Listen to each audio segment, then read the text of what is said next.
proses perubahan perilaku. Apakah screen saya sudah keterima dari another device nih? Belum, Pak. Bisa kelihatan? Belum? Belum. Oke, saya share ya.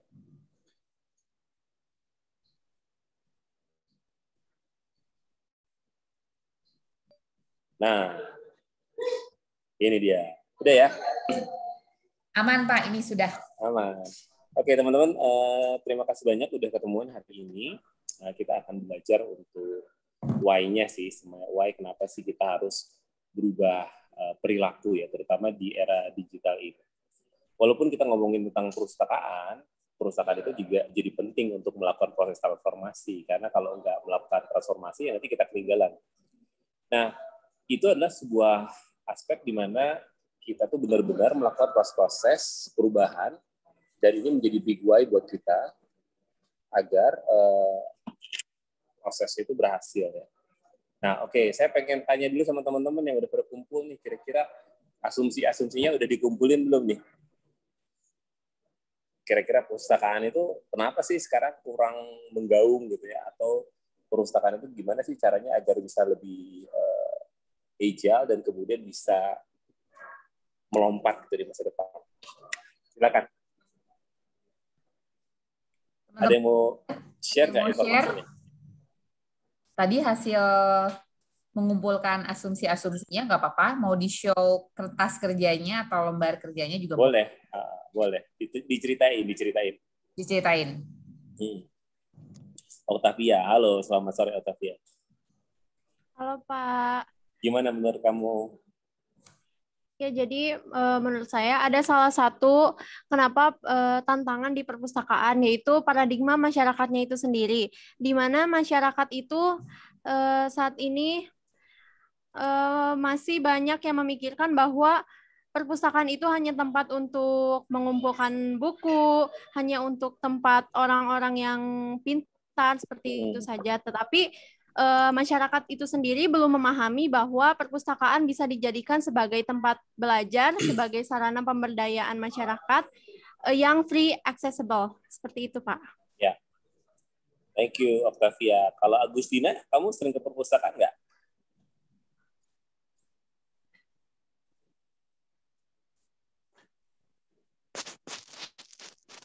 Sering nggak? Ayo Agustina. Masih ke mute kayaknya. Oh iya. Mohon maaf Kak. Gimana? Kalau saya, kalau dulu ya, jujur saya juga jarang ke perpustakaan. Tapi karena emang waktu semenjak kuliah kan, karena dapat tugas dan itu juga yang mengharuskan saya untuk pergi ke perpustakaan untuk mencari bahan-bahan bacaan untuk menunjang kebutuhan tugas saya sih. Kalau saya seperti itu. Oke. Jadi harus ya, kewajiban. Kalau Gani kalau ke perpustakaan kamu seperti apa sih, kesadaran pribadi atau memang gimana? Bagaimana tuh Pak? Bagaimana? Kalau kamu ke perpustakaan itu dorongannya karena harus atau gimana? Karena ada tugas juga Pak biasanya. Ada tugas juga. Ya. Saya jadi ingat banget nih teman-teman, waktu masa kecil saya suka banget ke perpustakaan daerah. Perpustakaan daerah Jawa Barat ya. Saya nggak tahu tuh sekarang tuh gimana. Nah, tapi dulu waktu kecil saya suka banget, saya mengenjaganya naik angkot jauh-jauh ke perpustakaan daerah. Karena saya tuh senang, karena di sana banyak permainan, banyak buku-buku bagus, ruangannya luas. Tapi sekarang tuh nggak tahu ya anak-anak sekarang ya gimana. Nanti kita akan mencoba untuk membuat solusi ya gimana caranya si perpustakaan ini bisa bagus. Tapi sebelumnya, ketika kita ingin membuat sebuah perpustakaan menjadi hidup lagi, kita harus mulai dari diri kita sendiri nih. Soalnya kita nggak mungkin cuma ya udah deh orang lain harus ke perpustakaan gitu ya. Nah, sekarang saya punya ilustrasi nih. Ilustrasinya itu kayak gitu. Nah, ketika kita hidup di sini, di era comfort zone, ini jadi menantang sekali gimana caranya agar kita bisa lompat ke arah sini, yaitu where the magic happen. Nah, ini kadang-kadang menjadi challenge untuk kita. Nah, kadang-kadang kita pengen hadir pada satu titik where the magic happen. Nah, where the magic happen ini kadang-kadang pengen banget terwujud sama orang lain, tapi kita sendiri justru nggak melakukannya. Bahkan diri kita sendiri tidak memulainya atau jadi early adopters atau inovator. Nah, yang akan kita lakukan adalah bagaimana caranya membuat mimpi perusahaan itu bisa lompat ke where the magic happen, tempat di mana keajaiban itu muncul. Justru kalau saya pribadi dulu senang banget ke perpustakaan daerah ya. Kalau yang di kampus atau di sekolah itu membosankan gitu, karena bukunya berdebu segala macam dan lain-lain, nggak bisa tempat bermain dan lain-lain. Nah, harusnya perpustakaan ini bisa jadi tempat orang mau visualisasikan mimpinya. Harusnya bisa jadi tempat itu, ya. Bukan hanya sekedar bukunya. Gitu. Harusnya tempat bisa memvisualisasikan mimpinya ketika orang bisa membuat dirinya di masa depan seperti apa secara jelas. Sehingga nanti dia akan ditunjukkan kepada literatur-literatur dan kemudian mimpi-mimpi besar dan cara-caranya untuk mencapai si where the magic happen. Nah, teman-teman, ada hal yang perlu kita kerjakan nanti ya. Kira-kira kita juga harus mencontoh apa saja sih yang sudah terjadi di luar sana. Ada nggak sih perusahaan-perusahaan yang udah mencapai tahap ini, gitu ya? Nah, teman-teman harus juga untuk mulai mencontoh apa sih yang mereka lakukan where the magic happens.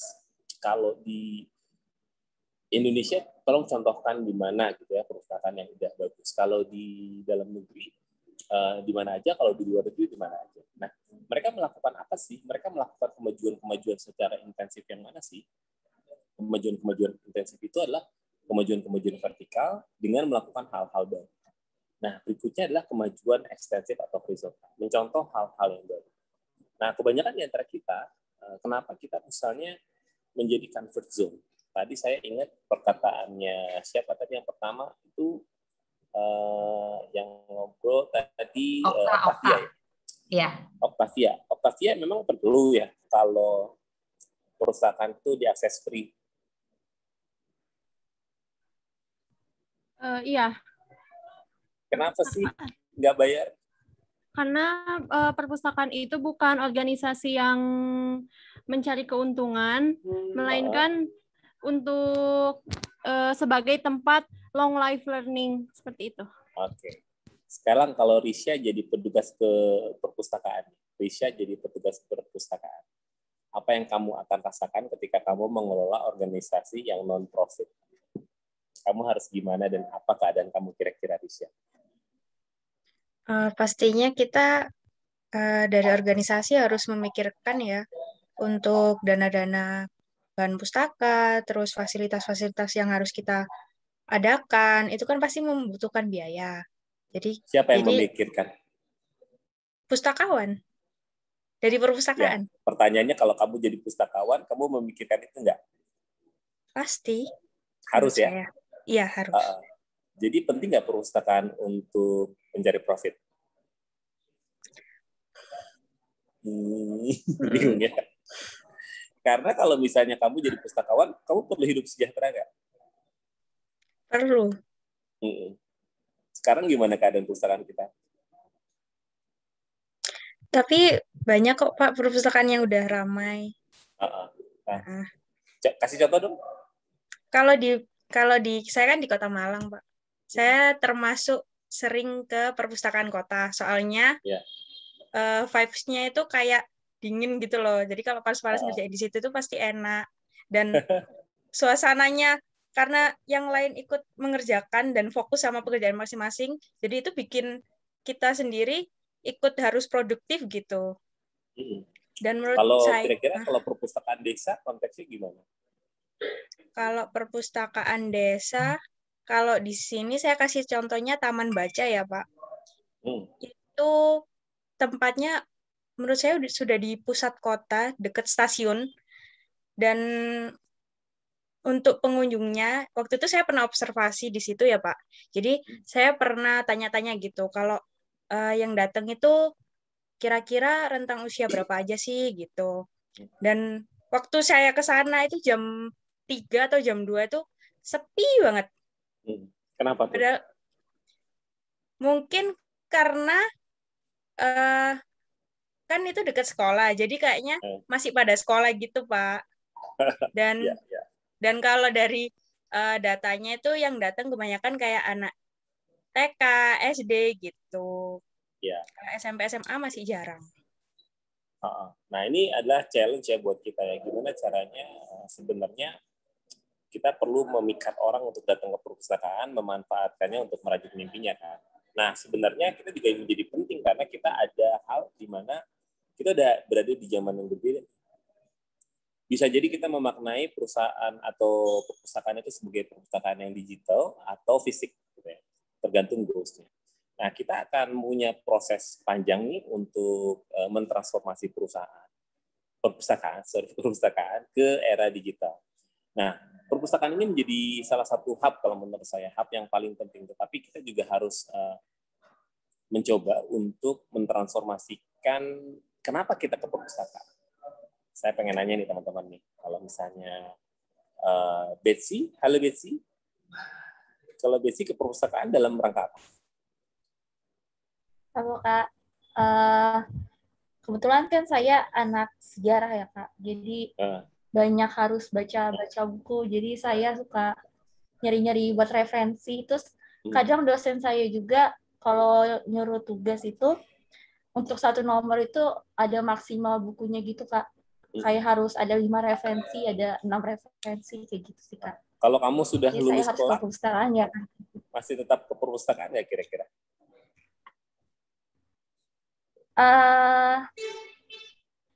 Kalau kamu lulus untuk kelak, beberapa masih sih tetap Kak. perpustakaan ya? Bingung kan? Untuk iya betul. Sekarang udah soalnya udah banyak yang gimana? Iya, sekarang udah banyak buku-buku digital gitu Kak. Jadi lebih, kalau aku sih prefer lebih milih untuk lihat di e-book gitu dibanding harus ke perpustakaan langsung lagi. Kalau apalagi saat ini kan pandemi ya, jadi aku lebih milih buat pakai yang e-book gitu. Iya. Nah, itu menjadi penting sekali bahwa kita ada perubahan paradigma ya. Justru perpustakaan itu perlu melakukan proses transformasi, dan kalian juga justru menyenangkan kan kita ketika kita punya bookstore di tablet kita atau di handphone kita, kemudian kita bisa scroll lebih seneng kan di situ ya. Nah, nanti mungkin tantangan kita adalah bagaimana mentransformasikannya itu secara digital. Tapi sebenarnya yang di konteks digital itu bukan cuma sekedar tools-nya, tetapi yang harus kita rubah itu people, process, and tools. People, process, and tools. Nah, kadang-kadang kita tuh terjebak sama perubahan digital secara tools, tapi orangnya nih harus diganti juga cara berpikirnya, sama juga prosesnya gimana. Nah, kalau teman-teman lihat di sini, sekarang tuh banyak banget perusahaan yang misalnya ada di perguruan tinggi atau dikelola sama pemerintah. Nah, mereka tuh kebanyakan mungkin kalau saya pribadi mengatakan di zona nyaman, karena mereka tidak kehilangan pelanggan. Ketika saya misalnya ngajar di kampus, perpustakaan akan tetap laku, gitu. Atau bahkan sekarang nggak laku sih sebenarnya. Tapi perpustakaan itu akan seperti formalitas lah, agar sebuah kampus itu punya gudang buku. Jadi, padahal anak-anak udah pakai digital dan lain-lain. Nah, di zona nyaman ini banyak banget kita menemukan model-model bisnis perpustakaan yang baik, tapi juga banyak yang tidak. Apalagi kalau kita ingin menginisiasi perpustakaan-perpustakaan di daerah, di desa. Gitu. Sempat di Bandung ada beberapa kecamatan waktu zaman Ridwan Kamil dibangunkan perpustakaan-perpustakaan mini yang ada di kecamatan-kecamatan.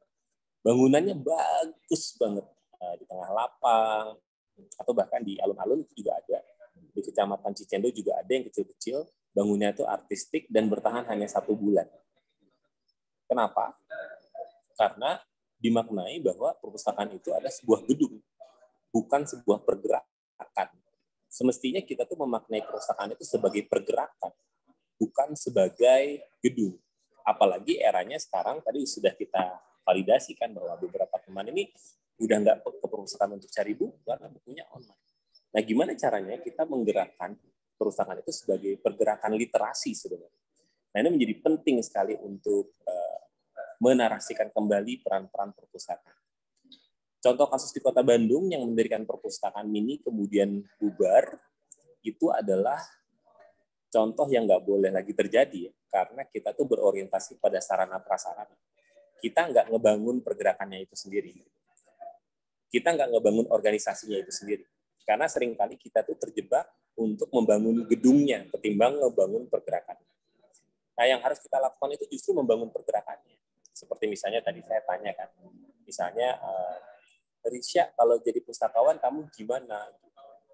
Kamu pengen hidup makmur nggak? Sama-sama kan, sebagai pustakawan juga pengen hidup makmur. Terus kamu gajiannya dari mana?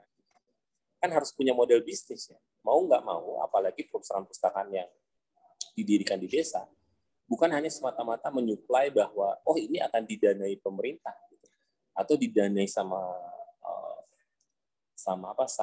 volunteer atau funding dari mana gitu. Tapi justru karena perpustakaan itu bersifat pergerakan, harusnya dia itu memiliki juga model bisnis, punya sumber-sumber keuangan, bisa memakmurkan, bisa memberikan pelayanan. Nah, pertama biasanya kalau kita coba untuk membuat model bisnis perpustakaan ya, saya akan coba kasih lihat gambarnya di sini. Nah, kalau misalnya kita punya perpustakaan, kemudian punya model bisnis, kalian tahu kan model bisnisnya kan? Model bisnis sudah pada tahu ya? Mudah-mudahan udah pada tahu. Nah, ini model bisnis. Nah, model bisnis itu biasanya dia punya orangnya. Nah, ini tuh segmentasi pasar biasanya. Nah, si segmentasi pasar itu punya produk yang dia beli, namanya value proposition. Oleh karena itu, yang penting banget dilakukan sama perusahaan adalah dia itu punya produk yang memang disukai dan dibutuhkan oleh si konsumen. Nah, saya belum banyak melihat model bisnis perpustakaan. Oleh karena itu, ketika tadi tanya sama teman-teman, kalau di sejarah sih, kita suka Pak ke perpustakaan, tapi pertanyaan begitu kamu lulus, kamu datang nggak ke perpustakaan? Nah, itu kan jadi masalah nih buat kita. Harusnya kita tuh menyenangi pergi ke perpustakaan sama seperti pergi ke mall misalnya. Atau jangan-jangan Pak, suaranya hilang, Pak. Oh ya. Nah, atau kita perlu meredefinisikan lagi arti perpustakaan. Nah, ini model bisnis. Namanya ini customer segment. Ini value proposition. Nah, sebenarnya sama aja sih. Perpustakaan itu juga harus punya model bisnis. Nah, saya rasa ya, hipotesa saya, asumsi saya, perpustakaan nggak banyak punya model bisnis. Justru yang mengakuisisi perpustakaan itu seperti kafe, kemudian coworking space, gitu. Kemudian dia bikin pojok-pojok, kemudian kegiatan dan lain-lain. Nah, sementara perpustakaan belum punya. Yang paling penting juga adalah jembatannya. Gimana sih orang-orang itu membuat customer relationship agar mereka jatuh cinta sama perusahaan, dan kemudian bagaimana sebenarnya deliver mereka, produk mereka sama konsumen. Harus punya juga. Kemudian yang paling penting dalam model bisnis adalah perpustakaan itu juga punya pembiayaan, punya revenue. Kalau nggak punya revenue, ini bahaya. Soalnya dia nggak akan punya kemandirian, atau hanya sebatas kemampuan funding dari pihak ketiga, sehingga dia nggak punya kemandirian. Nah, oleh karena itu, kalau kita punya pergerakan, maka kita punya pergerakan model bisnis, di mana di sini kita isi key activities, di sini resource-nya apa aja, di sini partnernya siapa. Kemudian kita bisa memenuhi biayanya. Nah, menjadi penting sekali untuk punya model bisnis perpustakaan itu. Ini adalah salah satu brainstorming ya, agar kita tuh bisa berubah perilaku kita. Tidak menganggap lagi perpustakaan itu bisa jalan dengan sedemikian rupa, tapi kita tuh nggak paham bahwa perpustakaan itu juga punya kebutuhan. Kebutuhannya apa aja sih? Melakukan aktivitas, akses terhadap resource, silaturahmi. Yang ketiga ini membutuhkan biaya.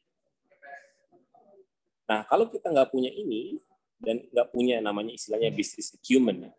Business acumen itu artinya kita tahu bahwa sebuah pergerakan itu berjalan karena mekanismenya. Jangan cuma, oh saya pustakawan, kemudian saya berhak untuk mendapatkan gaji. Maka dia harus cari tahu gaji dia tuh digaji sama apa sih, sumbernya dari siapa sih, dan pelayanan apa yang dia harus berikan pada konsumen, dan dia harus membuat produk-produk kayak apa. Oleh karena itu, kita harus berubah nih dari zona nyaman. apalagi sekarang di era transformasi digital. Nah, sekarang saya akan coba menjelaskan bagaimana kita berubah dari zona nyaman kita. Nah, kadang-kadang kita juga merasa bahwa perpustakaannya sepi. Tapi kadang-kadang kita lupa untuk menunjuk diri sendiri bahwa yang membuat perpustakaan sepi itu kita juga. Karena kita nggak datang ke perpustakaan. Terus kita dengan senangnya ngejudge bahwa perpustakaannya sepi. Terus nggak melakukan sesuatu. Oleh karena itu dengan sedekah buku ini artinya juga kita mulai pergerakan untuk meredefinisikan perpustakaan. Nah, berawal dari zona nyaman, kita selalu berada di zona nyaman, selalu pintu pertama adalah zona ketakutan. Kalau teman-teman pengen benar-benar melakukan proses transformasi perpustakaan menjadi sesuatu hub yang menarik dan transformasi, gitu ya, makanya pintu pertama adalah zona ketakutan. Nah, si zona ketakutan ini adalah biasanya ada pertanyaan-pertanyaan di mana nanti kamu akan ketemu sama orang-orang yang perpustakaan itu definisinya tuh ya gini lah, gedung, apa dan lain-lain. Sementara kamu tuh harus meyakinkan bahwa ini zamannya udah beda nih. Zamannya udah berbeda. Makanya kalau membuat sebuah perubahan itu, jangan ngerasa kurang percaya diri karena mayoritas itu nggak sama seperti kita. Jadi itu menjadi penting sekali untuk melakukan proses-proses mencari literatur untuk mendapatkan penguat bahwa perlu nih kita model bisnis baru sehingga kita percaya diri untuk melanjutkan langkah kita ke zona ketakutan. Nah, kemudian cari alasan. Cari alasan itu untuk tidak membuat mundur lagi ya, tetapi cari alasan untuk maju gitu. Kenapa kita harus bertransformasi? Makanya teman-teman kemarin diajarin tentang design thinking, maka kita perlu sekali untuk melakukan proses-proses ini kayak mencari tahu ada nggak sih orang di luar sana yang punya model-model bisnis baru gitu tentang perpustakaan, kemudian cari pengaruh opini orang lain. Nah, kadang-kadang kita takut karena opini orang lain yang tidak suka atau tidak tahu dengan cara berpikir kita. Maka kita akan ketemu sama zona ketakutan. Nah, si zona ketakutan ini akan berujung di zona belajar di sini. Nah, si zona belajar ini biasanya melahirkan kegagalan. Nah, kegagalan ini sebenarnya kalau dari kacamata growth mindset, ini adalah zona belajar. Nah, jadi boleh disebut zona ketakutan, tapi secara growth mindset perlu dibilang sebagai zona belajar. Nah, zona belajar ini akan punya the valley of death. The valley of death ini akan belajar nih menanggapi tantangan, masalah, dan lain-lain, sehingga kita mendapatkan keterampilan baru. Nah, tentu kita harus masuk dulu ke sini. Itu namanya zona belajar. Nah, baru zona belajar, baru tumbuh. Nah, sekarang saya ingin bertanya sama teman-teman. Bisa nggak sih kita menarasikan ulang arti perpustakaan, meredefinisikan, mulai dari situ saja? Sehingga kita tuh bisa keluar dari kotak di mana perpustakaan itu harus berbentuk gedung. Bisa nggak kita mentransformasikan perpustakaan sebagai pergerakan? Seperti gerakan sedekah buku ya. Tapi pergerakan itu perlu diingat harus punya model bisnis. Ini model bisnis. Model bisnis itu kalau bisnis sosial ya, people, profit, planet. 3P, people, planet, profit. Artinya dibenerin orangnya, disejahterakan orangnya, harus punya profit. Dan bisa nggak kalian mendobrak bahwa boleh nggak gerakan kita itu non-profit? Ya boleh sih. Tapi kalau kita memang benar-benar memberikan perpustakaan sebagai wadah untuk tumbuh bagi kemandirian, maka perpustakaan itu juga harus memberikan contoh gitu sebagai organisasinya yang mandiri. Kalau kita ingin menjadikan generasi yang mandiri, tapi perpustakaan yang nggak mandiri, nanti itu juga jadi sebuah poin yang kurang ya sama kita. Nah, oleh karena itu biasanya prosesnya itu dari zona nyaman, ketemu takut, belajar, tumbuh, baru kita ke zona tumbuh. Sampai sini ada yang mau tanyain dulu nggak? Bahwa proses-proses transformasi ini perlu untuk kita hadapi bahwa ada perubahan-perubahan perilaku yang harus kita lakukan. Terutama adalah mindset. Nah, karena mindset ini menjadi penting sebelum kita melakukan proses-proses perubahan perilaku. Sampai sini tanyain dulu, Mbak. Silakan. Oke, silakan teman-teman, ada yang mau bertanya? Kayaknya belum ada, Pak. Belum ada ya. Jadi kalau misalnya kalian melakukan proses perubahan, udah pasti ada di zona ini, ada di zona ketakutan itu pasti ada. Nah, karena kamu tahu akan melakukan proses-proses di mana zona ketakutan itu hadir, maka yang akan kita dapatkan adalah ini, zona gagal atau zona belajar. Oleh karena itu, teman-teman, yang harus kita lakukan adalah memitigasinya. Memitigasi itu adalah membuat perencanaan agar itu nggak terlalu dalam si the value of data. Nah, oleh karena itu, karena kita akan mentransformasikan perpustakaan menjadi pergerakan, saran saya adalah mengasah kita mulai dari mindset. Jadi sebelum ke behavior itu biasanya dicasnya itu sama energinya. Energinya itu agile mindset namanya. Agile mindset itu adalah pertama kemampuan kamu untuk memiliki pengetahuan-pengetahuan baru. Namanya cognitive agility. Nah, ini challenging sih. Makanya ketika kamu udah lulus nanti, kamu tidak diwajibkan untuk belajar ke perpustakaan, mencari hal-hal baru untuk tesis ataupun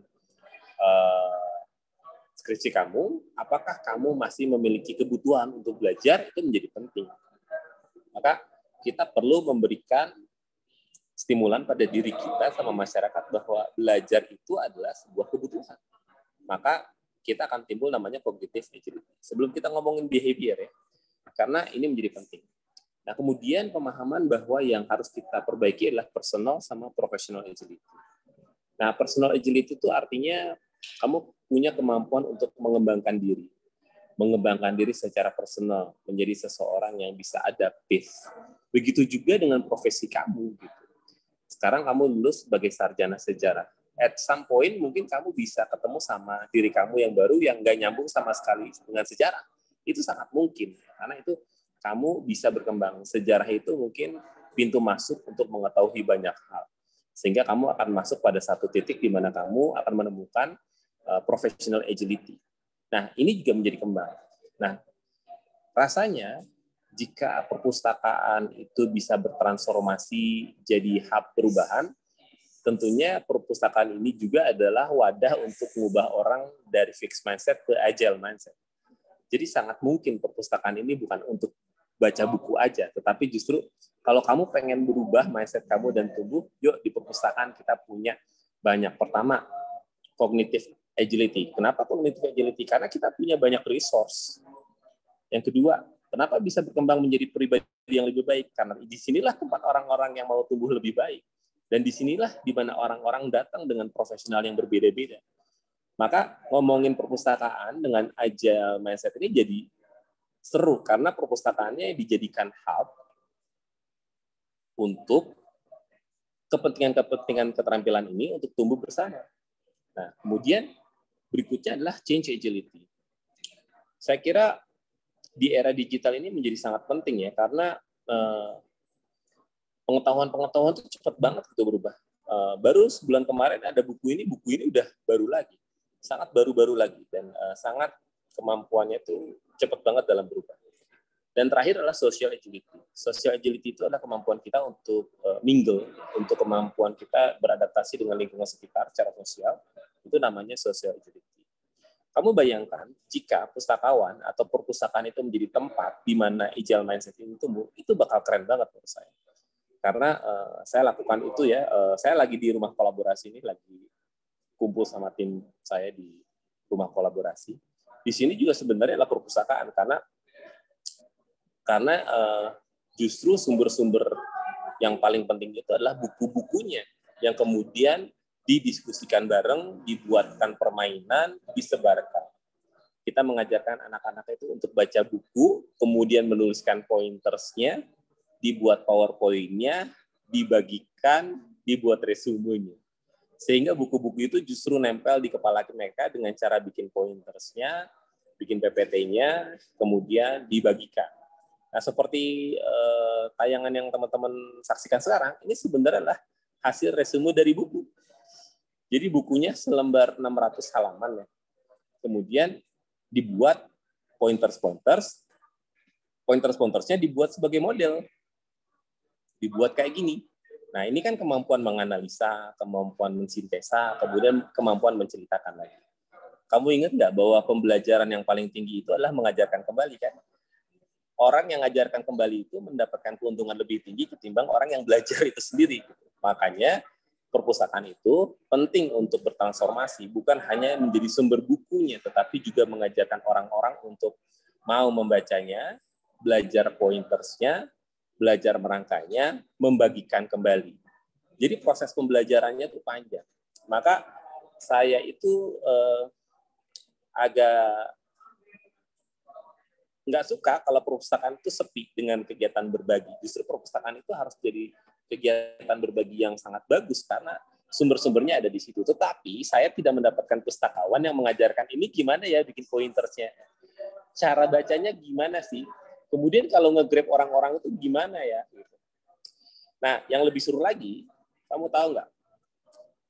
PPT ini yang dibuat dari perpustakaan ini bukan hanya untuk dibagikan kembali, tapi juga berharga mahal buat orang-orang yang mau membayarnya. Nah, disitulah sebenarnya kita bisa mendapatkan monetisasi atau keuangan untuk menambah jumlah buku kita, membayar orang-orang pustakawan, membayar program-program kita, dan lain-lain. Buku itu kan bukan cuma sumber keilmuan. Buku itu menjadi sumber keilmuan yang harusnya bisa dimonetisasi. Makanya kenapa kita harus merangkaikan perpustakaan dengan model bisnis yang inovatif. Nggak bisa lagi kita tuh mengharap APBD, APBN, ya nggak bisa. Karena kita harus bikin benar-benar sebagai model bisnisnya. Nah, oleh karena itu banyak nih perpustakaan-perpustakaan yang maju yang kemudian dia bisa bikin model bisnisnya yang menarik, kemudian jadi hub perubahan. Maka saya sangat mendukung nih dengan ajakan teman-teman itu bagaimana mentransformasikan perpustakaan ini menjadi hub perubahan. Bisa banget gitu dan sangat memungkinkan. Seperti di The Local Enablers yang kami lakukan itu ngajarin anak-anak itu untuk membaca buku, menuliskan poinnya, membuatkan kanvas-kanvasnya. Kemudian buku itu dijadikan bermain. Jadi literasinya tetap nyampe. Kan ada beberapa kawan-kawan kita yang tidak kuat baca buku lama kan, sehingga dia hanya butuh pertama seperti hari ini misalnya ada kami sharing atau TLE Learning Day. Itu adalah orang-orang yang udah baca buku. Yang udah baca bukunya dia sharingkan. Apa kan Taylor? TLE Learning Day. TLE Hari Belajar. Oh. Learning Day. Learning Day. Oke. Jadi kalau Learning Day itu adalah ngomongin tools-tools dan ilmu yang baru. Kalau sharing day adalah pengalaman-pengalaman baru sama bacaan baru. Nah, itu dilakukan. Nah, itu namanya jadi knowledge management istilahnya. Nah, harusnya perpustakaan ini juga bisa punya knowledge management yang baik ketika ada buku yang baru, bukan cuma bedah buku, tetapi benar-benar dikerucutkan bikin pointers, dibuat animasinya atau dibikin diagramnya, dibagikan sama teman-teman. Nah, itu proses-proses yang akan memberdayakan. Nah, gagasan tentang perpustakaan menjadi hub perubahan itu sangat memungkinkan ya, dan sangat banyak banget cara-caranya. Sehingga benar-benar bisa menciptakan anak-anak yang cuma sekedar datang ke perpustakaan karena tugas, lama-lama dia juga jadi akan bertransformasi jadi agent of change karena sering ke perpustakaan gitu, karena perpustakaannya seru banget gitu ya, ada tools-tools ini kanvas-kanvas apa nih Kak, ini kanvas ini diambil dari buku ini nih gitu. Maka nanti kalau misalnya dia tahu kanvas ini dibuat dari buku ini ya, aku pengen dong baca bukunya gitu. Karena kita nggak bisa memaksakan orang untuk tiba-tiba baca buku, kita harus kayak mancing ikan tuh pakai umpannya dulu gitu. Dia harus ditarik dulu. Sampai sini ada tanya dulu nggak teman-teman? Tentang gagasan bagaimana caranya kita merubah perilaku dan merubah narasi serta definisi perpustakaan untuk bertransformasi di era digital. Ada yang ingin tanya dulu nggak? Silakan. Teman-teman, mungkin tadi yang banyak disentil teman-teman pustakawan ya. Tapi semakin mengerucut juga sih, nggak harus pustakawan aja, tapi kita semua sebenarnya bisa bikin karya ya Pak ya, dari ada di perpustakaan, let's say bukunya gitu kan. Bukunya karena buku itu animasi, sumber ilmu banget ya, tapi orang nggak gitu. Gimana sih cara bacanya gitu. Dan ada orang-orang yang nggak suka baca. Kalau teman-teman punya buku saya nggak begitu bagus dalam menggambar gitu. Kemudian saya bikin pointernya, coret-coret, terus kasih sama ilustrator. Tinggal dikit. Jadi saya pengen ngejelasin ini ilustrasinya gimana, tolong dong gini. Nah, itu kan bisa jadi tempat kolaborasi juga di perpustakaan. Untuk mentransformasikan agar narasi atau literasi itu bisa dibaca tidak hanya dalam bentuk teks, tapi kita bisa mengumpulkan banyak orang untuk bersama-sama berubah. Nah, gimana caranya mentransformasikan perpustakaan? Saya ini relate sih sebenarnya dengan perubahan digital transformation. Saya nggak ngelihat bahwa di kampus-kampus itu perpustakaan itu menjadi organisasi pembelajar. Jadi perpustakaan itu hanya melayani itu di kampus ya, secara pribadi. Kurang greget gitu. Padahal di situ tuh adalah sumber-sumber keilmuan. Gitu. Kemudian kalau di kampus saya, perpustakaan itu banyak menerima sumbangan. Gedungnya bagus, sofanya bagus, tapi sepi. Karena sumbangan itu ditujukan untuk infrastruktur, bukan program. Bukan mentransformasikan organisasinya itu jadi organisasi pembelajar. Padahal menjadi penting, perpustakaan itu memiliki organisasi sebagai organisasi pembelajar, karena melalui organisasi pembelajarlah mindset-mindset itu ditumbuhkan. Kalau kamu hidup di dalam sebuah organisasi, kemudian organisasi itu adalah organisasi pembelajar, maka orang-orang itu akan cepat nih mengubah mindset-nya. Akan mengubah secara gradualnya tuh cepat banget gitu. Nah, kemudian habis itu dari mindset dia jadi tahu nilai-nilainya. Kebayang nggak kalau misalnya perpustakaan itu banyak dikunjungi orang dengan latar belakang berbeda, yang tadi ya, yang punya pengetahuan baru, personality-nya bagus, professional agility-nya bagus, kemudian change agility-nya keren, social agility, terus ngumpul di perpustakaan itu. Mindset apa akan nilainya itu akan cepat gitu. Makanya jangan cuma sekedar buku, tetapi bagaimana mentransformasikan isi buku itu sendiri menjadi literasi dan dampak bagi masyarakat melalui organisasi pembelajaran. Maka menjadi penting nih organisasi di perpustakaan itu bukan cuma hierarki siapa ketuanya, wakil ketuanya, bendaharanya siapa gitu. Kalau memungkinkan pakai C-level gitu, CEO-nya siapa, CMO-nya siapa, CPO-nya siapa, CFO-nya siapa, dikelola sebagai model bisnis yang bagus. Nah, kemudian kita bertransformasi. Nah, kalau kita melakukan proses-proses itu dengan organisasi pembelajar, maka mindset sama nilainya akan lebih cepat nih si perusahaan ini bertransformasi. Nah, oleh karena itu perpustakaan juga butuh prinsip-prinsip baru, yaitu struktur-struktur dan budaya baru. Nah, ini memang dengan gerakan ini kalau teman-teman magang di sini, tentunya kita berharap banget nih bahwa kita bisa memberikan mindset dan nilai dengan mengajarkan mereka bukan hanya untuk aktivasi perusahaannya perpustakaannya aja, tapi mengaktifasi sebagai organisasi pembelajar. Jadi kalau kamu magang di sini, harapannya tuh kan memang nggak akan selama-lamanya, tetapi akan meninggalkan mindset yang jadi amal jariah kamu loh. Karena kamu akan mentransformasikan bahwa mindset pengelola perpustakaan ini perlu nih dijadikan pergerakan sebagai organisasi pembelajaran. Kemudian ini loh cara mengelola perubahan dengan struktur-struktur dan budaya baru. Kalau kamu lihat organisasi itu kan biasanya kayak gini. Pak, organisasi itu. Pak, boleh share screen-nya? Belum muncul. Oke. Oh, hilang ya? Hilang tadi. Oke, sebentar.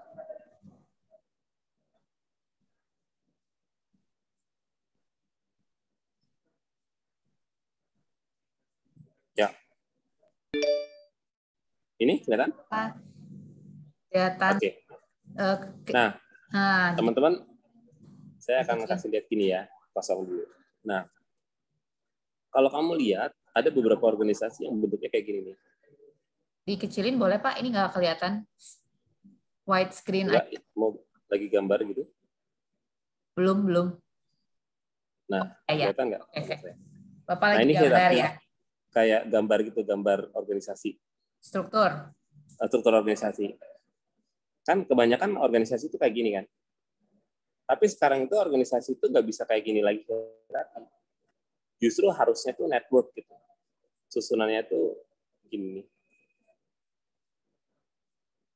Kolaborasi gitu.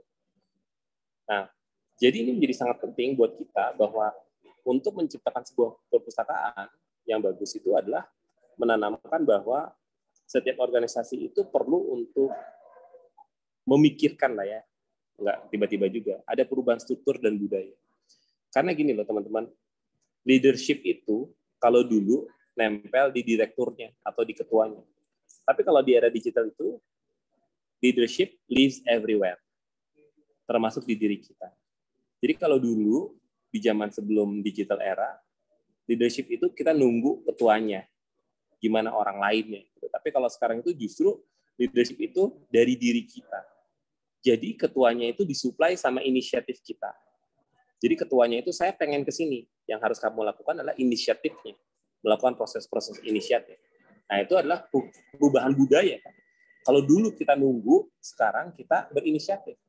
Begitu juga dengan para leadersnya, bahwa dia tidak merasa dia harus sampai detail-detail, dia itu punya visi, kemudian mempersilahkan teman-temannya, timnya untuk melakukan proses-proses kreatif. Gitu. Maka dibutuhkan perubahan struktur dan budaya. Nah, kemudian praktek-prakteknya, dan tools dan proses.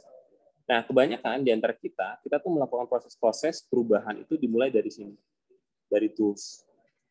Bikinin website, dibikinin apa, dibeliin barang, gitu, apa dan lain-lain. Padahal kalau kita mulai dari sini, ini tuh kurang powerful, walaupun lebih terlihat. Gitu. Kamu sumbang meja, sumbang gedung, seperti yang terjadi di Kota Bandung dengan perpustakaan-perpustakaan kecilnya, sehingga ketika kita membangunnya, 3 bulan, 4 bulan, karena nggak dibangun organisasinya, jadi mangkrak. Nah, oleh karena itu, kita perlu memulai dari sini. Yang kurang terlihat, tapi powerful, sehingga kita melakukan proses organisasi pembelajaran. Maka kalau misalnya dengan proses magang yang cukup cepat ya, berapa bulan? 3 bulan ada? Total 4,5 bulan, Pak. 4,5 bulan ya. 3 bulan. 4,5 bulan itu sebenarnya cukup banget nih untuk memantapkan nilai-nilai baru di perpustakaan. Sangat mungkin banget ketimbang kamu cari donasi buat melengkapi isinya. Okay. Tapi justru sesi-sesi perubahan mindset dan perubahan organisasi ini bisa jadi fundamental untuk proses-proses transformasi. Jadi 4,5 bulan itu cukup panjang ya, dan harusnya itu bisa sih. Kami melakukan proses-proses pengawalan, terutama di daerah-daerah, dengan mengubah mindset dan juga prinsip-prinsipnya. Tidak pernah memberikan barang.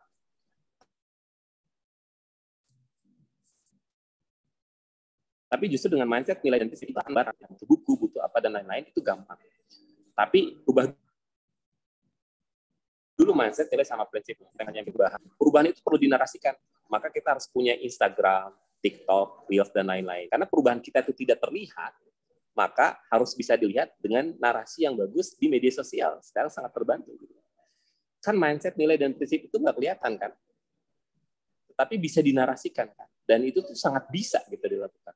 Oleh karena itu, nanti kalau kalian udah mulai bergerak ke lapangan, mengaktifasi berbagai desa, yang perlu dilakukan itu adalah perubahan mindset. Tapi yang challenge adalah menarasikan proses kegiatan kalian dalam sebuah postingan yang bisa berdampak sehingga orang-orang tergerak untuk mau melakukannya. Maka bikin poster, menarasikan, bikin PPT, bikin pitch deck, bikin dokumentasi, dan lain-lain menjadi penting dengan tujuan bahwa ini loh proses-proses kita melakukan proses transformasi dari organisasi tradisional jadi organisasi pembelajar. Nah, itu bisa dilakukan. Nah, kemudian ingat bahwa perpustakaan juga perlu diperlakukan sebagai model bisnis. Karena kalaupun perpustakaan itu berharap pada donatur, donatur itu juga penting untuk mengetahui apakah visi dia tersampaikan gitu, atau hanya sekedar apa. Dari sini ada yang ingin tanyain dulu nggak teman-teman? Yuk Mario bertanya. Silakan. Bisa dipahami nggak? Kalau nggak paham di bagian mana kira-kira? Bisa saya bantu. Nanti kita akan punya sesi-sesi kerja langsung ya. Bagaimana merencanakan perpustakaan A mengejar visinya di masa yang akan datang. Jadi kita punya kayak hasil dalam merencanakan program-program. Saya share dikit deh Pak, sambil teman-teman yang lain. Kalau dari SBI memang kita awalnya ya Pak, jadi kalau ngomongin ini diagram ini, memang kita dulu pertamanya adalah donasi buku gitu ya. Jadi mengirimkan tools lah, kalau tadi Bapak bilang ya, donasi buku, lemari baca, dan seterusnya. Nah, sekarang sedang bergerak ke tempat yang lain nih. Makanya sekarang kita nemuin, yang perlu dikembangkan memang masyarakatnya, orang-orangnya. Jadi makanya terlahirlah program ini, Pak. Ya. Jadi kalau pakai teori ini, kalau saya waktu bikin ini kan nggak ada frame berpikirnya, Pak. Pokoknya dulu tergeraknya karena ini gitu kan. Nah, ini sekarang sedang mau geser ke organisasi pembelajar gitu. Baik sedekah buku maupun program-programnya. Nah, teman-teman di sini yang akan turun langsung adalah yang membantu itu ya, mentransformasikan, mentransformasi ya. Mempercepat ya, Pak, persis kayak gitu.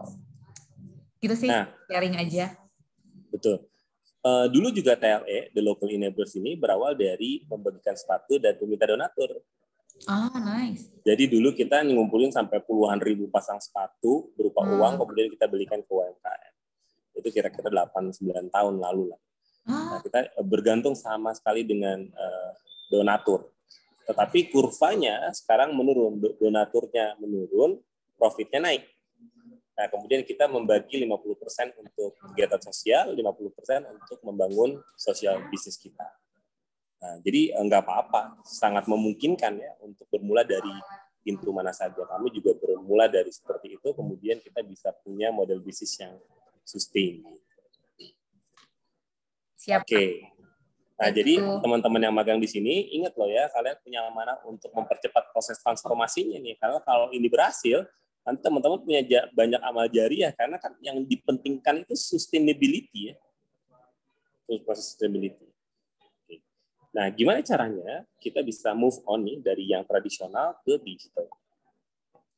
Ini ada namanya digital gap nih. Perusahaan tradisional sama perusahaan digital. Anggap saja ini sebagai perpustakaan digital sampai dengan digital. Nah, perusahaan tradisional itu atau perpustakaan, saya baca dulu di sini. Gedein kalau misalnya, kelihatan nggak? Ya, sudah. Nah, kalau misalnya kita tradisional, biasanya kita tuh pengembangannya berorientasi produk. Kayak tadi, 1000 sepatu, gitu kan. Buku, gitu, orientasinya buku. Ayo sumbang buku, gitu. Tapi nanti kita akan shifting. Kedua, struktur organisasinya hierarki dan silo tradisional, hierarkis. Kemudian fokusnya di uniqueness atau di pangsa pasar. Kemudian dia mengelompokkan A, B, C, G, M. Akademisi, bisnis, community, bisnis, government, gitu. A, B, C, G, M. Atau pentahelix atau hexahelix. Kemudian dia fokus di rantai transaksi atau rantai nilai. Nah, rantai nilai ini menjadi penting untuk perusahaan-perusahaan yang tradisional. Cuma, ini nggak bisa lagi nih kayak gini. Karena yang harus kita lakukan itu adalah pergeseran. Nah, kalau teman-teman melakukan proses-proses yang sekarang berorientasi produk, kamu harus geser ke sini, ke mindset. Suara saya masih kedengeran nggak? Clear, Pak. Clear, aman. Clear, ya. Nah, harus geser ke mindset. Sebentar. Oke. Nah, harus gesernya ke mindset itu design thinking. Makanya kemarin kita belajar design thinking. Mindset design thinking itu adalah bermula dari empati.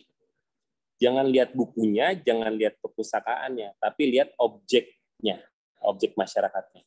Dia itu butuh apa sih? Definition of happiness-nya apa?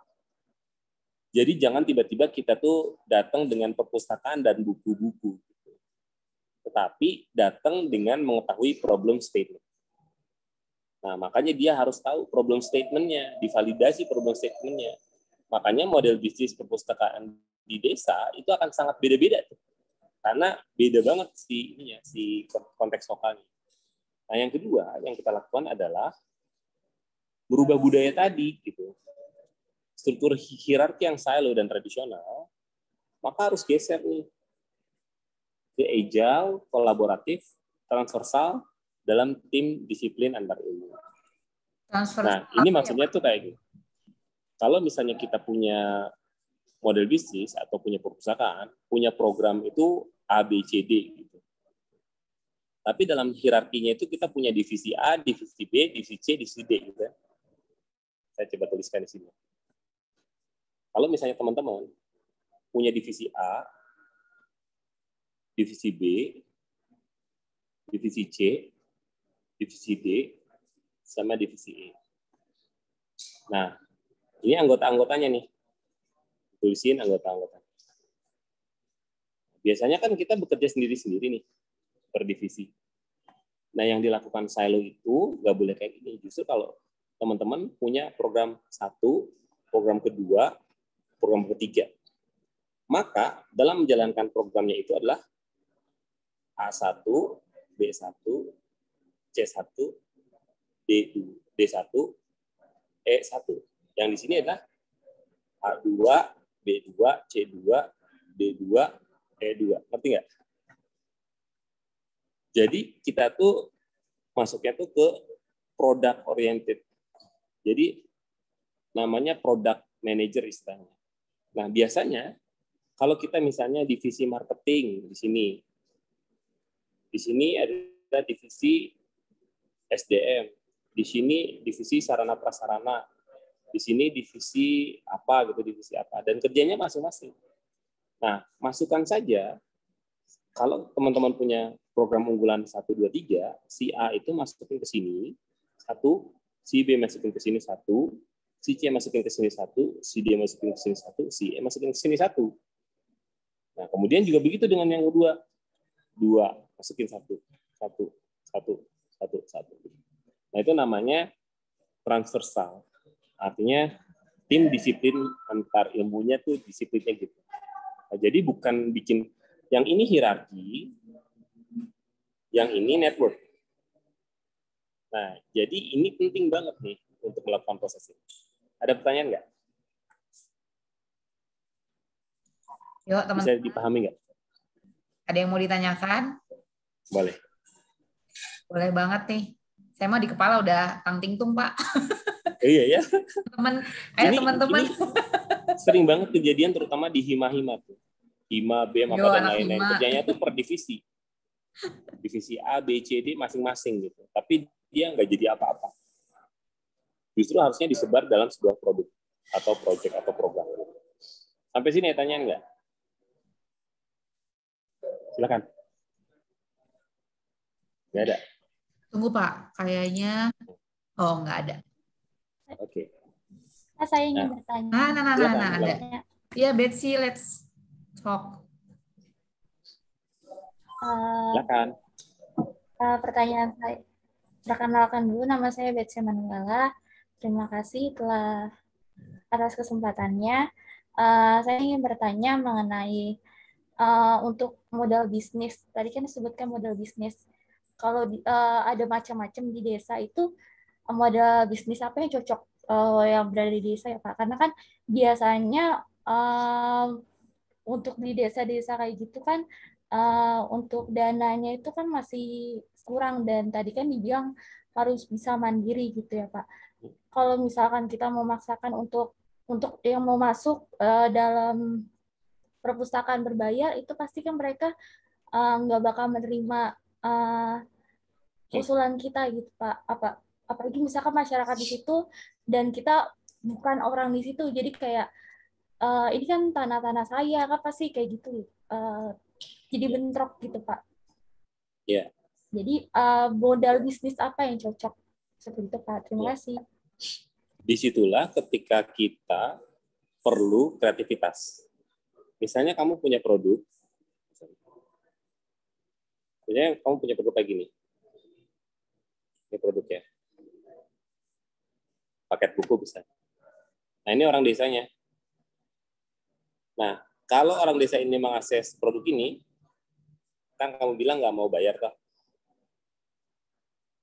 Nah, yang dinamakan model bisnis itu adalah Kamu cari nih orang-orang lain yang mau membayarkannya.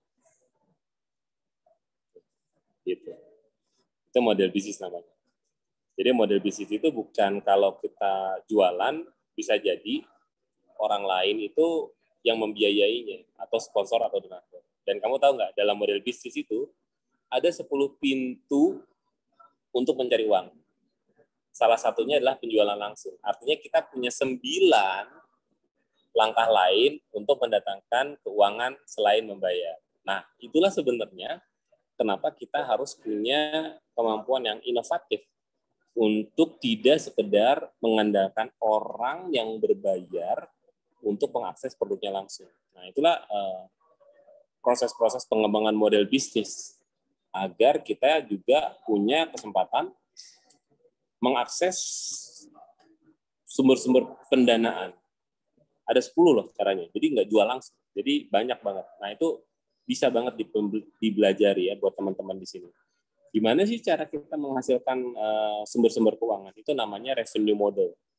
Revenue model itu model pendapatan yang diperoleh oleh perusahaan. Kamu ingat nggak tadi?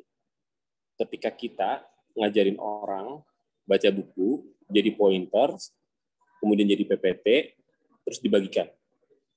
Nah, teman-teman, ini yang kamu lihat saya sekarang, PPT ini adalah dari hasil baca buku. Saya bagikan for free, tapi saya jual juga sama orang lain. Uangnya buat apa? Untuk tujuan sosial saya. Jadi kamu kalau misalnya beli buku seharga 600.000, menurut saya itu murah ya. Karena organisasinya bisa memonetize dengan berjuta-juta rupiah gitu ya. Jadi satu PPT itu harganya mahal banget. Hanya dari membaca buku. Nah, itulah yang sebenarnya ingin ditularkan, gimana caranya memonetisasi resource yang kita punya sehingga menjadi pendapatan, sehingga nanti perpustakaan itu bisa berjalan dengan baik dan menjadi social enterprise. Jadi sebuah usaha yang bervisi sosial, tapi dilakukan secara profesional. Bisa didapat ya gagasan? Baik, Kak. Masih di Bisa. Oke. Ada lagi? Baik, Kak. Terima kasih ya, Oke, nanti Kak. kita boleh belajar lagi ya. Nah, ada lagi Pak yang mau bertanya? Oh, silakan. Silakan Lutfi. Ya, baik Pak, selamat sore. Perkenalkan, saya Lutfi Nur Fauzan Lubis, Pak. Saya ingin bertanya gitu ya mengenai tadi gitu kan bahwasannya perpustakaan itu lebih baik gitu dianjurkan untuk memiliki sebuah bisnis gitu yang nantinya untuk kesejahteraan bersama. Nah,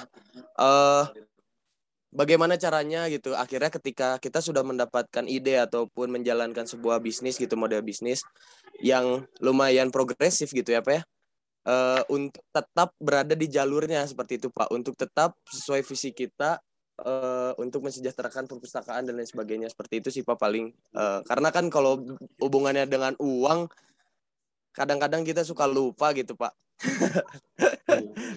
Itu sih Pak paling, terima kasih. Ya, makanya dalam social business itu harus menyeimbangkan antara people, profit, planet. Jadi enggak cuma uang, karena tujuan kita tuh bukan tujuan uang, tapi tujuannya tuh sosial. Nah, itu ada namanya, ada istilahnya OKR. Kamu nanti bisa ini ya, bisa cari di Google, OKR, Objective Key Result. Objective Key Result. Gimana caranya agar kita tetap fokus sama goals kita, sampai kita nggak belok-belok karena ada uang lebih banyak di situ. Nah, kita tuh fokus sama objektif organisasi. Seberapapun uangnya, karena nanti kalau misalnya kita dapat uang banyak, nanti kita belok. Makanya ada prinsipnya OKR. Nah, OKR ini dilakukan sama Google, perusahaan besar itu banyak banget yang menggunakan OKR. Nah, objektif key result itu adalah untuk memastikan bahwa kita tuh tetap pada visi kita, kemudian membangun organisasi kita menjadi organisasi pembelajar. Karena bukan tentang angka-angka saja, tapi justru si OKR ini mempertimbangkan pertama, produknya harus laku. Kedua, timnya harus happy. Ketiga, secara administrasi dan keuangan harus lancar. Jadi kayak main puzzle gitu, main juggling. Jadi juggling yang pertama adalah produk atau programnya disukai sama konsumennya. Yang kedua, timnya harus happy. Yang ketiga, keuangannya harus bagus. Halnya sebenarnya bisa terjadi kebalikan nih, teman-teman. Seperti kamu tuh, kalau ada uangnya nanti belok misalnya. Justru kalau nggak ada uangnya, kamu kabur juga kan? Karena kalau kamu hidup di situ terus nggak dapat uang, nggak dapat kemakmuran, kamu juga kabur kan. Jadi memang kayak menyeimbangkan itu. Dan ini penting untuk sustainability. Bisa ditangkap nggak? Bisa Pak. Siap. Okay. Karena tadi udah dapat poinnya. Terima kasih. Thank you. Nah, berikutnya adalah kemampuan untuk ini nih. Bukan memilah-milah stakeholders, tapi justru berjejaring. Nah, ini menjadi penting sekali untuk melakukan proses jejaring gitu ya. Mudah-mudahan kalian melakukan proses-proses ini nggak cuma pas magang aja dan dikasih SKS, 20 SKS. Mudah-mudahan ya, kalau tadi itu kita datang ke perpustakaan karena ada tugas akhir, nah sekarang teman-teman itu bisa nggak kalian tetap melakukan ini, tetapi ketika kalian lulus. Nah, ini adalah konsep-konsep berjejaring nih, bahwa kalian harus melakukan konsep-konsep kayak gini itu harus tetap dilakukan dalam kehidupan seharian walaupun nanti udah lulus gitu. Maka itu menggunakan dampak dari jaring. Nah, ini juga yang menjadi penting adalah ini. Kita itu bukan cuma merancang model bisnis, tapi juga merancang ekosistem bisnisnya. Kayak merancang ekosistem ini kayak teman-teman pergerakan sedekah buku ini kan gabung sama ekosistem semua guru, semua murid. Nah, itu adalah merancang ekosistem bisnis. Karena kita nggak bisa berdiri sendiri. Kalau dulu, kita tuh pengen banget jadi yang terbaik. Nah, sekarang jadi yang terbaik itu definisinya jadi lain. Karena kalau dulu, misalnya kalau sebuah organisasi itu pengen jadi nomor 1, pengen jadi yang terbesar, pengen jadi yang terbaik. Nah, sekarang tuh organisasi itu berubah. Jadi user-centric, seperti tadi ya. Solusi dari pengalaman konsumen atau user-centric. Jadi kalau kamu mau jadi nomor 1, harusnya definisinya adalah menjadi organisasi yang paling dirindukan oleh penggunanya. Organisasi yang paling dicintai. Organisasi yang paling mudah. Organisasi yang paling mudah produknya. Nah, kalau yang paling mudah, paling dirindukan, udah otomatis jadi nomor 1. Jadi kamu nggak bisa ngelicik lagi tuh. Jadi nomor 1 dengan berbagai akal-akalan misalnya. Tapi justru kita tuh fokus sama gimana caranya menciptakan produk dan program yang paling dicintai. Oleh karena itu, dalam menggeser organisasi itu menjadi penting adalah menciptakan sebuah proses organisasi itu bertransformasi untuk bukan hanya sekedar jadi nomor 1 atau terbaik, tetapi menjadi nomor 1 di hati pelanggannya. Menjadi yang terbaik dan yang paling dicintai. Nah, itu dilakukan dengan bukan hanya merancang model bisnis, tapi merancang ekosistem bisnisnya. Maka kita perlu nih ngelis nih. Gerakan sedekah buku ini cocok untuk kolaborasi sama siapa saja nih. Anggap saja kita sebuah kepingan puzzle di antara kepingan puzzle yang lain. Nah, yang harus kalian lakukan itu ngumpulin puzzle yang lain, kepingan puzzle. Nanti kita akan hidup di ekosistem yang mana, dan kita akan berperan sebagai puzzle yang mana nih.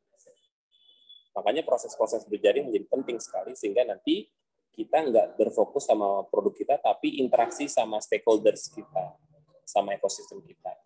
Jadi kalau kita hanya berdiri sendiri sebagai entitas organisasi, tanpa merancang ekosistemnya atau kolaborasi, itu akan susah.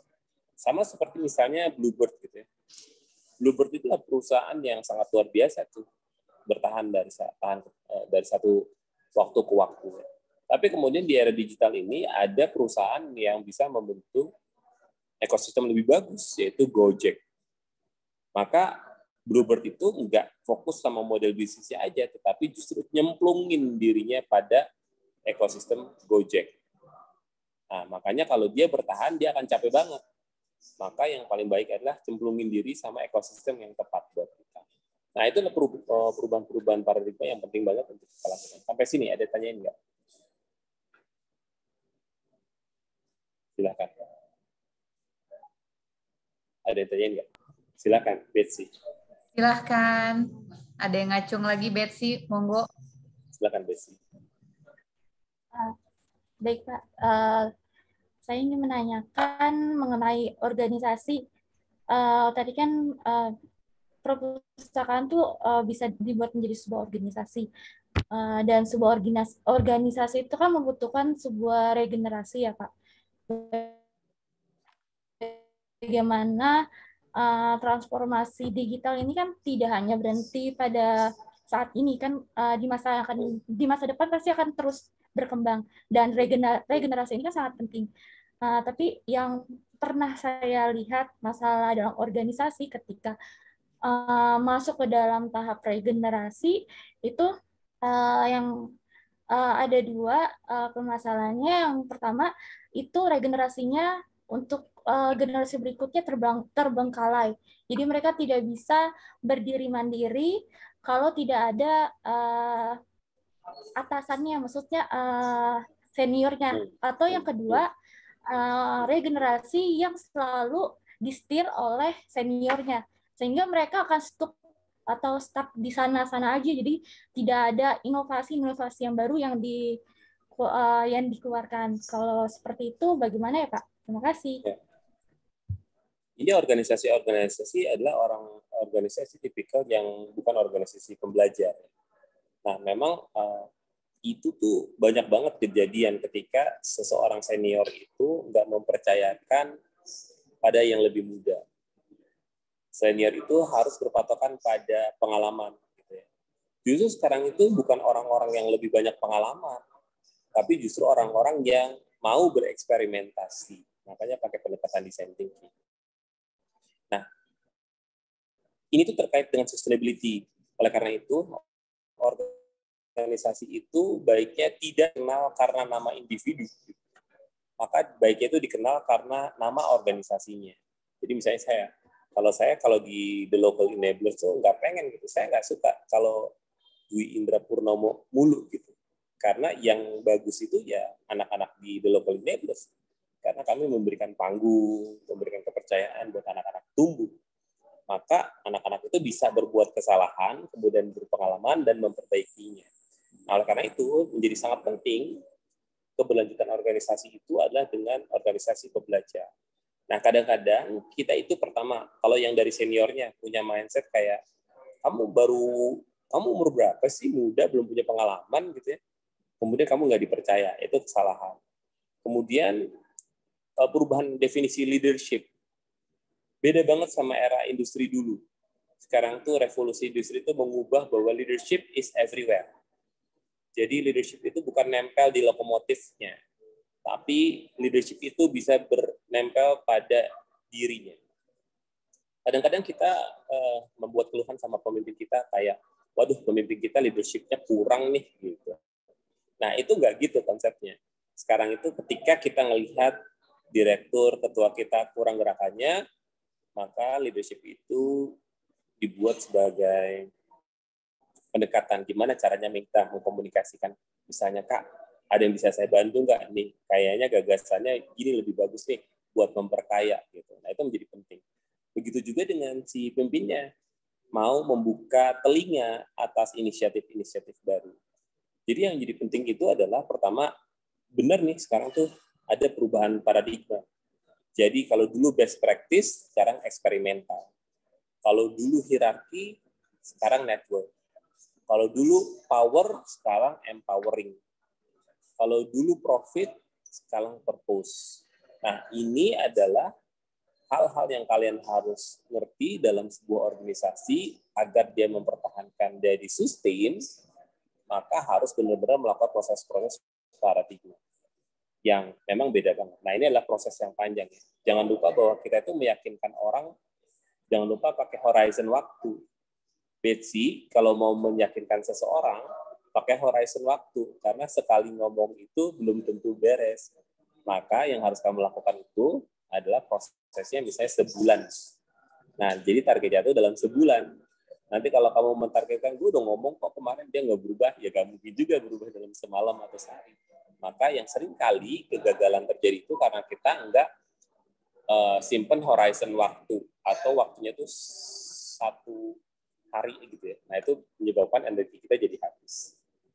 Nah, oleh karena itu, yang paling penting untuk menjaga sustainability adalah ini, penggunaan design thinking kemarin.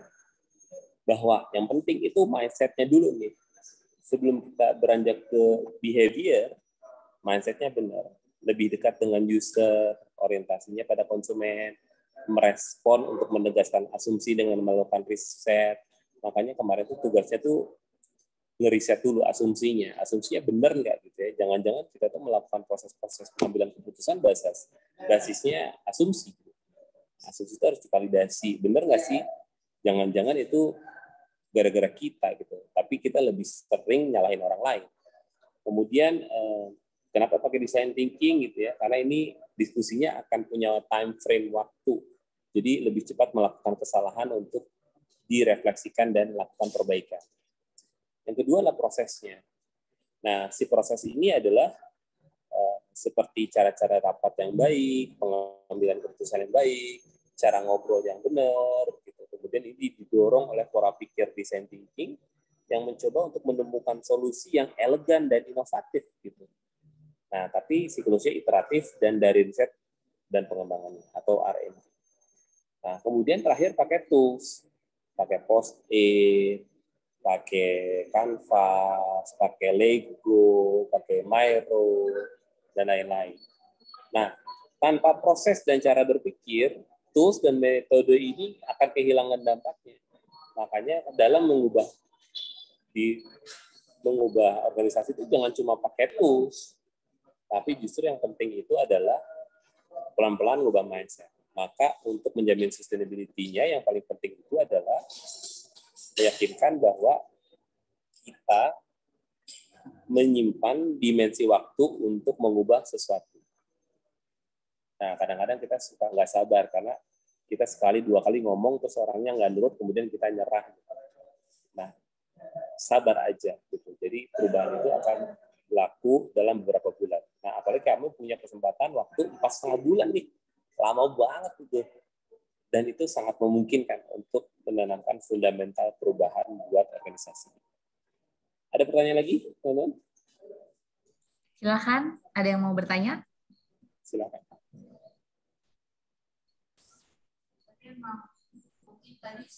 Coba teman-teman merefleksikan kembali beberapa temuan-temuan yang sudah kemarin dilakukan. Terus juga mengecek gitu ya, kira-kira saya bisa contribute di part mana nih, mindset, proses, atau nanti ketika ada tools misalnya.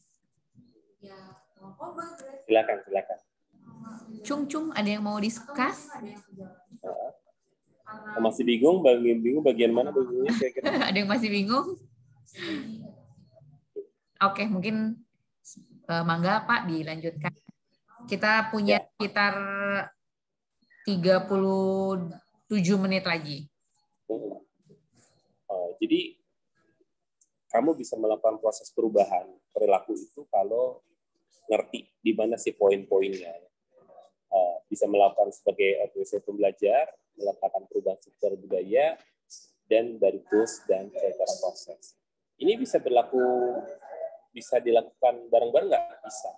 Karena perubahan itu bisa dilakukan di atas perubahan. Perubahan itu dilakukan di atas perubahan. Jadi bukan artinya serial gitu loh.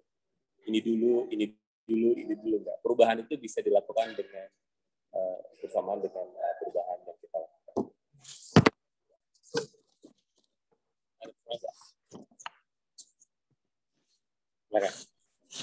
Ayo dong. Kalau enggak kita akan diskusi tentang asumsi kamu nih. Kemarin temuannya apa? Kayaknya seru Pak kalau discuss. Oh ini ya, silakan. Silakan Risha. Kalau asumsi saya yang saya tulis ya Pak, itu yang pertamanya saya tuh pengen mengembangkan kayak pengembangan game edukasi gitu, kayak semacam aplikasi untuk anak-anak nanti di taman baca gitu. Karena kalau dari hasil wawancara kemarin, Mas Rafiq itu menjelaskan kalau anak-anak itu ke situ karena mereka mau pakai WiFi gitu, bukan untuk membaca atau hal yang lain gitu. Ya, yang saya ingin buat itu sebenarnya kayak karena kan sekarang siapa sih yang nggak pegang teknologi gitu. Jadi mungkin dengan menggunakan game edukasi dalam bentuk aplikasi itu bisa untuk meningkatkan literasi. Tapi kan untuk membuat game itu bukan sesederhana itu ya, apalagi untuk di aplikasi gitu. Nah, kalau enaknya itu bagaimana ya? Maksudnya kalau saran dari Pak Dwi itu apakah bisa ini untuk kita membuat game dalam bentuk aplikasi? Ya, sangat mungkin, sangat mungkin. Sekarang misalnya saya ingin tanya sama kamu nih ya, kayak kenapa sih aplikasi, kenapa nggak permainan gitu?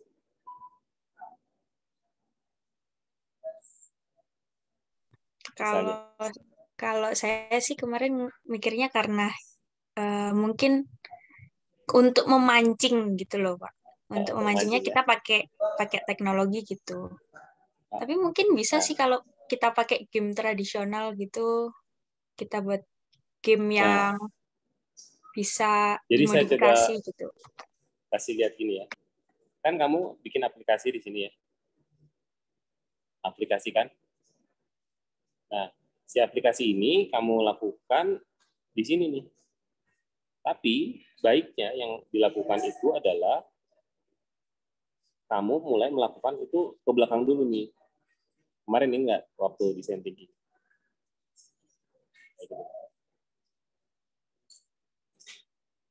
Nah, ini kan kamu udah di sini nih, udah di aplikasi.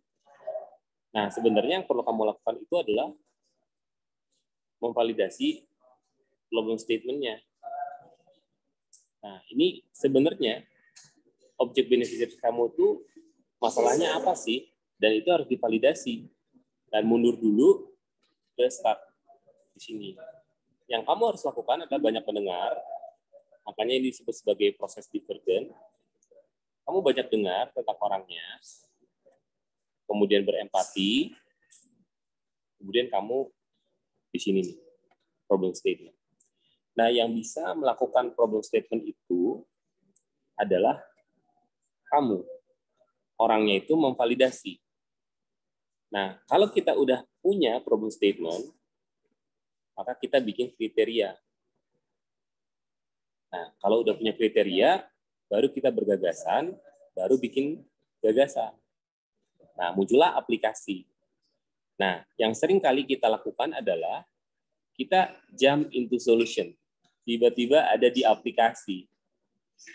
Nah, inilah yang mengakibatkan kenapa kita banyak bikin produk, terus produknya itu nggak laku atau nggak dipakai karena kita loncat ke aplikasi. Saya kasih contoh. Ada namanya iklan Tokopedia yang pernah saya kemukakan ya, mudah-mudahan kedengaran waktu itu. Namanya Ibu Rofiatun. Ibu Rofiatun itu adalah seorang tenaga kerja Indonesia yang kerja di Singapura, di Dubai, di Taiwan gitu ya. Kemudian dia rindu sama suaminya, rindu sama anak-anaknya, tapi dia punya permasalahan dengan keuangan. Gimana kalau dia pulang ke Indonesia, dia nggak punya uang, tapi anaknya butuh hidup dan dampingan dia, kemudian dia punya suami. Nah, yang harus kita lakukan adalah definisi problem Ibu Rofiatun ini. Ibu Rofiatun ini masalahnya apa sih? Coba, bisa nggak dibantu saya? Problem statement-nya kira-kiranya apa? Ibu Rofiatun. Yang satu ini suami, kedua anak, ketiga butuh uang. Problem statement-nya apa kira-kira? Statement-nya ayo, apa coba? Naon ya? Apa coba nih?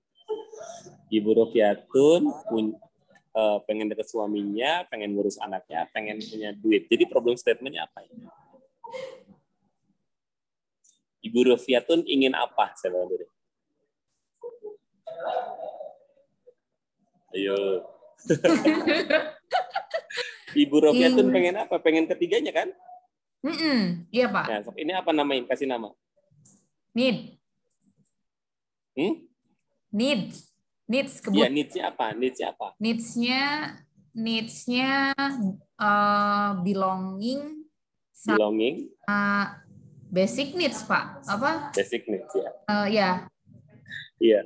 Yang lucu itu adalah kita itu memang sebagai organisasi harus mendefine problem statement-nya. Ternyata Bu Rofiatun itu ingin rumah yang penuh cinta. Ya, rumah yang penuh cinta itu kriterianya apa? Ini nih di atas, dekat suami, anak kurus, punya duit, gitu kan? Yes. Maka kita itu kalau udah tahu problem statement-nya, baru bikin bergagasan produknya. Itu namanya produk user centric. Nah, kalau kamu loncat ke aplikasi, itu namanya produk centric. Justru yang paling susah itu adalah di sini nih. Di problem statement, di problem validation.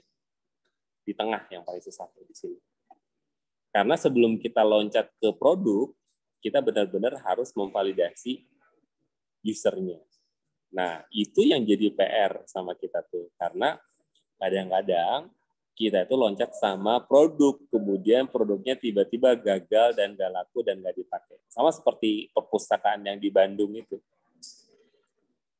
Karena kita loncat, ya udah kita sediain aja lah perpustakaan. Tapi kita nggak ngelihat dari kacamata objek. User. Bisa diterima nggak? Teman-teman. Mungkin bisa. Kalau Risha itu kan Pak udah, tapi mungkin kurang banyak mungkin ya Pak yang diinterview. Maksudnya dia langsung, oh ya kayaknya ini gitu kan, tapi belum ke user-user lainnya. Nggak apa-apa. Namanya juga baru sehari kan ngerjain. Nanti kalau udah sebulan itu harusnya bisa dapat. Nah, ayo udah sebulan. Iya kan? Semangka. Sip, Pak. Ada pertanyaan? Ada yang mau ditanyakan lagi? Cung, Cung, ayo, silakan. 6 orang yang hadir. Itu pertanyaannya bagus tuh. Iya, Okta, silakan. Silakan. Sebelumnya, suara saya terdengar? Terdengar sedikit seperti robot. Sedikit aja. Ya, jadi saya izin bertanya. Tadi kan sudah dijelaskan dalam mentransformasi perpustakaan itu, yang harus dilakukan itu mengubah mindset-nya terlebih dahulu. Nah, itu kan lebih kepada kualitas dari seseorang. Nah, apakah kuantitas juga bisa mempengaruhi transformasi perpustakaan ke era digital? Jadi maksudnya apakah jumlah pustakawan itu bisa mempengaruhi transformasi perpustakaan itu sendiri? Terima kasih. Oke, menarik tuh. Ini ya, teman-teman, kalau kamu pengen jadi inovator atau perubahan itu bentuknya kayak gini. Ini bentuknya kayak gini. Nah, biasanya inovator itu jumlahnya 2,5%. Nah, ini namanya early adopters, biasanya 13,5%. Nah, yang harus kita fokuskan adalah di sini, di 2,5% sampai di 13,5%. Nah, di sinilah kita membuat portofolio. Di sini bikinnya portofolio. Portofolio program maksudnya, Pak? Ya, portofolio keberhasilan. Keberhasilan, oke. Jadi jangan fokus sama orang yang 100%. Fokus sama ini nih. Fokus sama agent of change.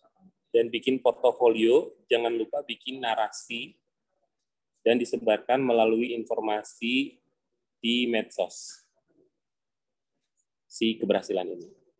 Nanti kalau kamu berhasil, kamu akan melalui namanya, ini itu The Chasm. Nah, The Chasm. The Chasm itu jurang. Jadi kalau portofolionya berhasil, kamu akan bisa ambil 34% early adopters, 34% lagi late adopters, ini early ya, Nah, ini orang-orang yang skeptis. Kira-kira 13%. Kira-kira. Nah, kalau kamu bikin program, biasanya golongan orang ini yang skeptis, itu sebenarnya nggak mendominasi nih. Cuma suaranya bising. Nah, jadi bikin kita gerakannya jadi keganggu. Tapi nggak usah khawatir, fokus aja bikin portofolio di lingkaran ini, di early adopters ini. Maka kamu harus cari orang yang namanya sneezer. Sneezer kayak gini. Ini kamu cari teman-teman kamu yang lain, tapi syaratnya ini adalah simple. Jadi yang kita rekrut itu simple. Nah, si simple-simple ini nanti akan punya orang-orang lain yang dia pengaruhi. Yang biasa kita lakukan, kegagalan itu, karena kita loncat langsung ke beneficiaries. Harusnya yang kita bidik itu adalah simple. Simple penggerak. Jadi energi sama waktunya nggak terlalu capek. Jadi frekuensi kalau kamu tanya, kalau kamu lihat, kalau kamu terjun ke sini, ini frekuensinya jadi banyak banget gitu loh di sini. Padahal yang harus kamu lakukan tuh frekuensinya terukur, tepat, dan energinya bagus. Jadi yang harus kamu bidik itu simpulnya, bukan beneficiaries-nya langsung. Kalau beneficiaries-nya itu, kamu lakukan buat berempati. Empatilah sama beneficiaries yang jumlahnya banyak. Tapi kalau buat pergerakan, bikinnya simple. Simple itu bisa ketua-ketua secara formal.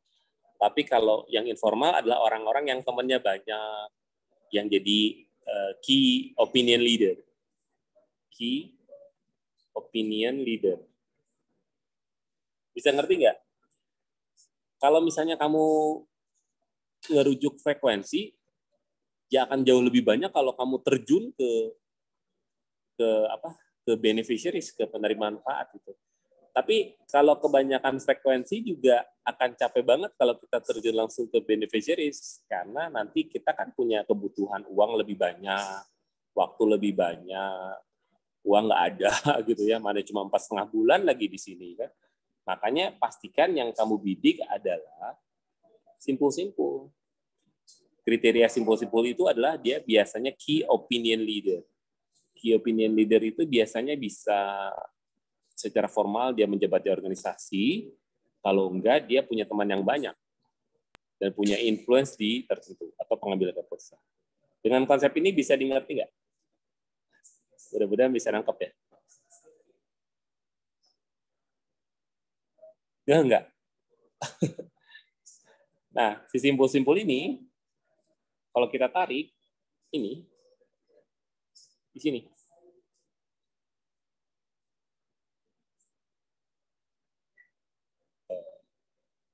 Jadi si simpul-simpul ini namanya early adopters, simpul-simpul inovasi. Jadi kamu nggak usah khawatir untuk menjangkau sebanyak-banyaknya, tapi fokus dibikin portofolio, tapi portofolio ini dinarasikan untuk mencapai info-info ini nyampe sama ekosistem lainnya. Bisa didapat nggak?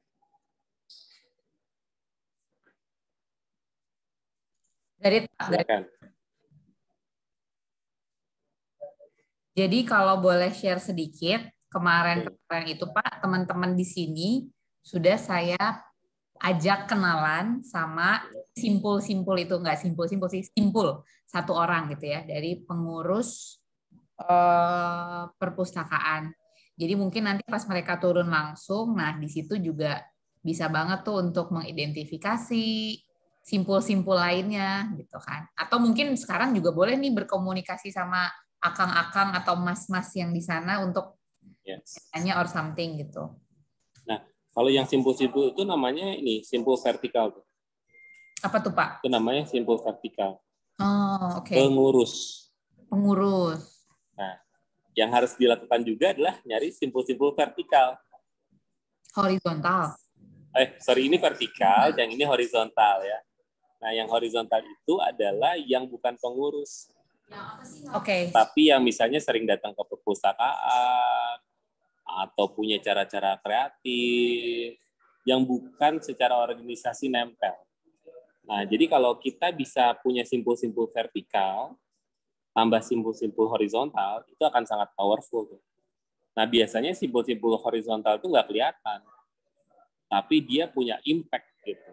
Jadi kalau di organigram organisasi nggak kelihatan dia, tapi kalau di kehidupan keseharian dia kerasa banget gitu. Kayak ibu siapa sih yang di Tilik itu, yang di film Tilik? Enggak. Risha, gimana Risha? Mulai memahami nggak? Mulai paham. Mulai paham ya. Agustina gimana Agustina? Kamu nggak kelihatan pusing kan? Ini sih Kak, sebenarnya yang tadi saya pikirkan itu terkait, kan di asumsi saya itu saya tulis tantangan yang sekiranya akan menjadi hal yang besar yang akan saya hadapi nantinya, yaitu membangun mindset dan bagaimana menyadarkan masyarakat itu terkait pentingnya literasi atau pengembangan perpustakaan sendiri. Nah, seperti apa ya, sepengalaman saya, ketika kita menyadarkan masyarakat luas atau masyarakat tidak semudah apa yang kita membalikan tangan gitu Kak. Meskipun kadang ketika kita udah memberikan sebuah solusi, ketika kita meninggalkan tempat tersebut, mereka akan kembali ke habit yang sebelumnya lagi seperti itu. Nah, yang sebenarnya tadi saya pikirkan itu bagaimana ketika kita udah menyadarkan atau membangun mindset kepada mereka, tapi setelah kita pergi atau meninggalkan tempat tersebut, mereka akan selalu menggunakan atau mereka akan sadar atau membangun polanya itu sesuai yang kita bangun gitu. Bukan ketika kita sudah pergi meninggalkan tempat tersebut, tapi mereka tidak melakukan lagi ya. Nggak sustain gitu Pak. Sustain ya. Nah, caranya gini nih. Kamu datang ke lokasi, ini 4 bulan ya. 4 bulan. Tentukan dulu ini nih di sini. Definition of done. Definition of done atau definition of happiness kalau nyampe orang. Definition of done-nya itu dalam bulan keempat apa? Biasanya berupa visi sama objektif. Nah, yang harus kamu lakukan sebenarnya membagi menjadi quarter-nya 4. Q1, Q2, Q4. Nah, ini prosesnya kayak gini nih. Nah, disinilah kamu menentukan bahwa programnya apa, atau produk, timnya seperti apa, cash flow-nya seperti apa. Nah, misalnya kalau kamu mau melakukan, itu harus secara gradual kayak gini. Tahapan-tahapan dari targetnya. Misalnya kalau di sini targetnya 100, di sininya 75, di sininya 50, di sininya 25. Nah, oleh karena itu, kalau kamu mau mendampingi masyarakat, baiknya itu tidak melakukan pelatihan-pelatihan yang frekuentif, tapi melakukan pelatihan-pelatihan yang outcome-based. Outcome-based. Outcome-based itu contohnya gini, kamu ngajarin jualan 25 di Q1, 50 di Q2, 75. Nah, itu yang kamu tinggalkan itu adalah keterampilan. Bukan cuma pengetahuan, tapi berpadu sama keterampilan.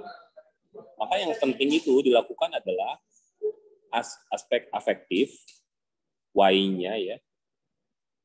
Kemudian aspek pengetahuan atau kognitif, sama aspek psikomotorik.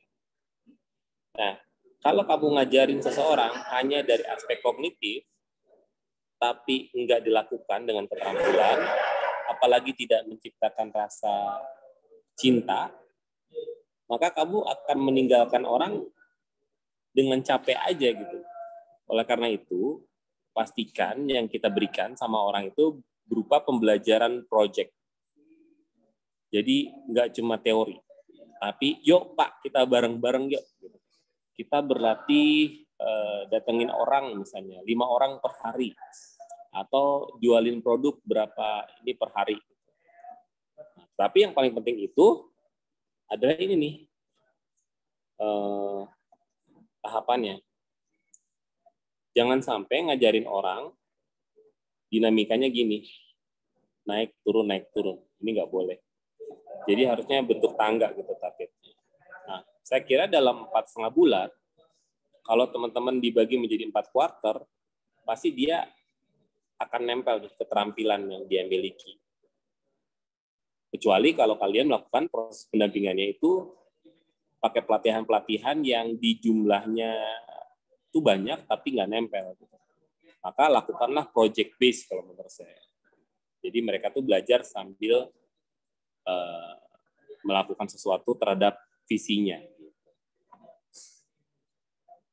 Sampai situ ada tanya enggak? Bisa dipahami enggak? Karena bisa, Kak. Karena kalau misalnya kamu begitu ditinggalin, kayaknya ada yang salah dari metodologinya. Karena kamu hanya ngasih pelatihan. Harusnya pelatihan bersama proyeknya dan learning by doing bareng mereka gitu. Pak, kita bikin konten Instagram yuk. Targetnya likes-nya 10 nih hari ini gitu. Nah, kamu benar-benar sampai likes-nya 10. Bukan ngajarin konten Instagram, terus kamu nggak ngawal sampai 10 per hari likes-nya. Nanti kalau misalnya, kok nggak nyampe 10 ya? Nah, kita retrospektif, Pak, kayaknya kita bikinnya salah di sini nih. Nah, besok kita ulang lagi ya, pokoknya harus 10 nih likes-nya nih. Nah, kalau dia ngerti sampai berlatih, bukan cuma ngajarin, Pak, caption-nya harusnya gini, gambarnya harusnya gini gitu. Nah, itu tuh nggak sampai learning by doing, jadi langsung praktek targetnya. Nanti kalau misalnya nggak tercapai, kita evaluasi. Kayaknya kesalahannya di mana ya? Oh, kontennya nih, di caption-nya. Jadi sampai ke benar-benar dia paham. Oleh karena itu, begitu kamu tinggalin, dia punya keterampilan afektif dan psikomotorik yang nempel di diri dia. Ada lagi asumsi lain? Silakan Gani. Sebelumnya suara saya terdengar? Ya. Clear and clean. Oke, perkenalkan nama saya Gani. Terima kasih atas waktunya. Saya ingin bertanya terkait ini ya, merancang ekosistem bisnis dan stakeholder ya tadi kan. Nah, apakah misalnya asumsinya kita ingin mengembangkan nih perpustakaan harus memahami visi dan tujuan stakeholdernya juga gitu, agar terjalinnya suatu kerjasama yang baik. Nah, lalu untuk tujuan atau visi stakeholdernya tersebut, apakah kita yang seperti apa yang harus kita pahami itu? Ya, itu. Terima kasih. Ya, kamu punya gerakan sedekah buku nih di sini. Stakeholders-nya tuh akademisi, bisnis, community, government, media, sama financial institutions. Gimana caranya kamu membuat mereka mau mendekat sama gerakan kamu? Nggak mungkin kita itu melihat bahwa yang kita miliki itu sesuai dengan tujuan goals mereka. Makanya kamu harus pastikan kalau misalnya secara akademisi, kamu bisa ngelihat sudut pandang mereka nggak sih? Mereka tuh kebahagiaannya apa? Kamu bisa ngelihat nggak sih dari bisnis itu kebahagiaannya apa sehingga mereka bisa mau gabung sama gerakan sedekah buku ini, dan lain. Kalau kamu punya kemampuan untuk switching sudut pandang, bahwa gerakan kamu misalnya, Kang seru banget nih media gitu, bahwa ini tuh menjual secara berita, maka media itu akan datang nih. Kalau gerakan kamu akan mendukung tentang visi misi pemerintah, dia akan datang nih. Kalau ini akan berkontribusi terhadap riset seorang atau lembaga institusi, dia akan datang juga. Jadi kita itu akan punya pola komunikasi yang beda-beda untuk setiap stakeholders. Kalau kamu ngomong sama media, caranya gimana? Kalau ngomong sama government, ngomongnya gimana? Kalau ngomong sama A, gimana? Sehingga dia itu pelan-pelan. Memang lama, cuma harus tahu bagaimana cara berkomunikasi dengan financial institutions, bagaimana, sehingga yang kita lakukan adalah bahwa gerakan sedekah buku ini memiliki simbiosis mutualisme, bahwa gerakan kamu menguntungkan bagi mereka dan menguntungkan bagi kita. Nggak mungkin kita tuh bikin gerakan yang hanya menguntungkan bagi kita. Jadi pastikan kita punya sudut pandang berbeda terhadap kebutuhan mereka. Jadi kalau misalnya gini ya, kalau kamu datang ke bisnis, maka pastikan bahwa gerakan kamu juga menguntungkan bagi bisnis dia, karena kebutuhan dia adalah bisnis, uang. Nah, kalau kamu ngomong ke government, ngomong literasi, Pak, saya bantu nih. Ini selaras dengan program Bapak untuk memberantas stunting misalnya. Oh, Dinas Kesehatan terlibat. Kok bisa? Gitu. Nah, nanti kamu hubungin sama itu. Nah, semakin lihai kamu melakukan proses-proses ini, kamu akan banyak stakeholders yang terlibat karena kamu akan menemukan banyak irisan. Jadi kalau saya gambarkan kayak gini nih. Harusnya gerakan sedekah buku itu merupakan irisan dari berbagai stakeholders. Maka disinilah gerakan sedekah buku ini. Jadi kamu bisa bersudut pandang dari A, B, C, G, M. Bisa dipahami nggak? Baik, Pak. Siap. Oke. Sudah Nah, paham. itu tuh cara kita mengubah sudut pandang ya. Nggak mungkin tuh setiap orang tuh punya kebahagiaan yang sama kita. Kalau kamu mau ngajak orang bermitra, kamu harus tahu definition of happiness dia. Dan seberapa banyak irisan yang bisa kita berikan untuk memenuhi definition of happiness dia. Oke ya. Ada lagi? Baik, Pak. Terima kasih banyak. Terima kasih. Pak, punten Pak, masuk kebetulan Silakan. ya. Berarti kalau misalnya tadi saya insight banget pas Bapak ngasih itu, sebenarnya kita pernah berjejaring dengan stakeholder tersebut, tapi mungkin dari sayanya itu belum di-mappingin gitu. Ya. Ya belum berjejaring tapi nggak masuk berpikir itu stakeholder yang bisa jadiin partner atau target gitu. Tapi kayaknya bagus Pak. Jadi kayaknya perlu nih sama teman-teman strategic partnership. Iya. Jadi kalau saya gambarin kayak gini nih. Ini sebuah puzzle. Kita kenalan nih. Di sini puzzle kita. Puzzle orang lain. Puzzle dia. Kemudian kita di sini nih. Nanti silaturahmi itu akan menemukan pada titiknya kok menjadi banyak gitu. Nanti itu akan jadi gambaran utuh. Jadi nggak usah khawatir kalau kamu ketemu seseorang sekarang, itu tuh harus kolaborasi sekarang. Anggap saja itu tabungan puzzle gitu. Sehingga nanti ke depan kita punya ekosistem. Jadi nanti at someday kita akan punya kolaborasi dengan mereka karena kita punya tabungan kita. Nah, kalau di TLE kita punya gini nih. Punya ini misalnya gerakan sedekah buku ya. Ini program A, program B, program C, program D, program E, program F. Tempelin di dinding. Nanti kalau saya misalnya mau ngasih kartu nama nih. Halo Mbak, apa kabar? Saya Dwi nih dari Unpad. Nah, nanti kalau datang ke rumah kolaborasi atau ke rumah GSB, taruh nih, Dwi ini kartu namanya cocoknya di mana nih? Oh, di sini aja. Nanti kalau si Budi di sini kartu namanya. Di sini. Nah, biasanya kan kita nyimpen kartu nama itu ditumpuk ya. Coba aja simpan kartu nama itu di sini. Cocoknya di sini, cocoknya di sini, cocoknya di sini. Nanti bikin perjanjian. Oh, kita mau bikin, Kak, kita mau bikin Zoom. Boleh nggak? Kita mau dong dapat insight, kali aja kita bisa kolaborasi. Dari mana? Ya dari kartu nama yang udah dikelompokkan sama kita.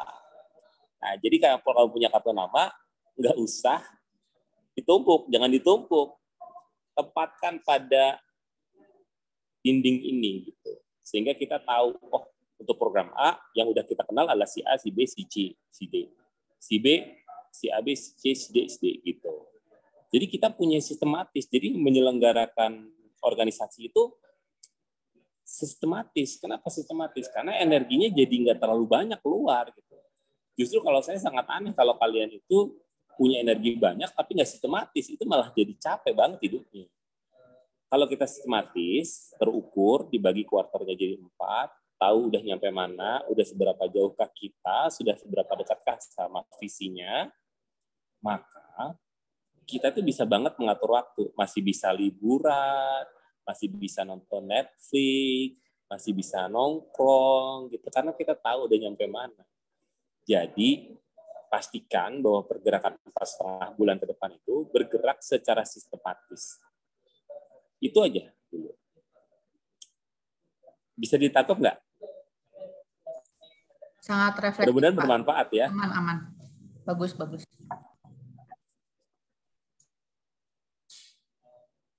Oke. Kan yang lain? Ada pertanyaan lagi? Silakan.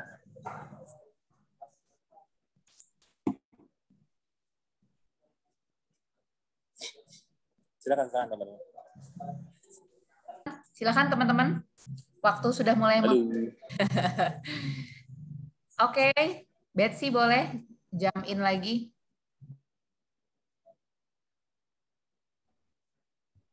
Halo. Apakah suara saya terdengar? Ya, baik. Terima kasih. Ini lebih ke arah membangun sebuah kepercayaan sih, Pak. Dulu saya pernah ada kegiatan observasi ke sebuah desa adat. Di sana tuh saya sempat bertanya-tanya kepada masyarakat sekitar, mengapa tidak ada sekolah di sana, atau maksudnya tidak ada pendidikan formal yang ada di sana.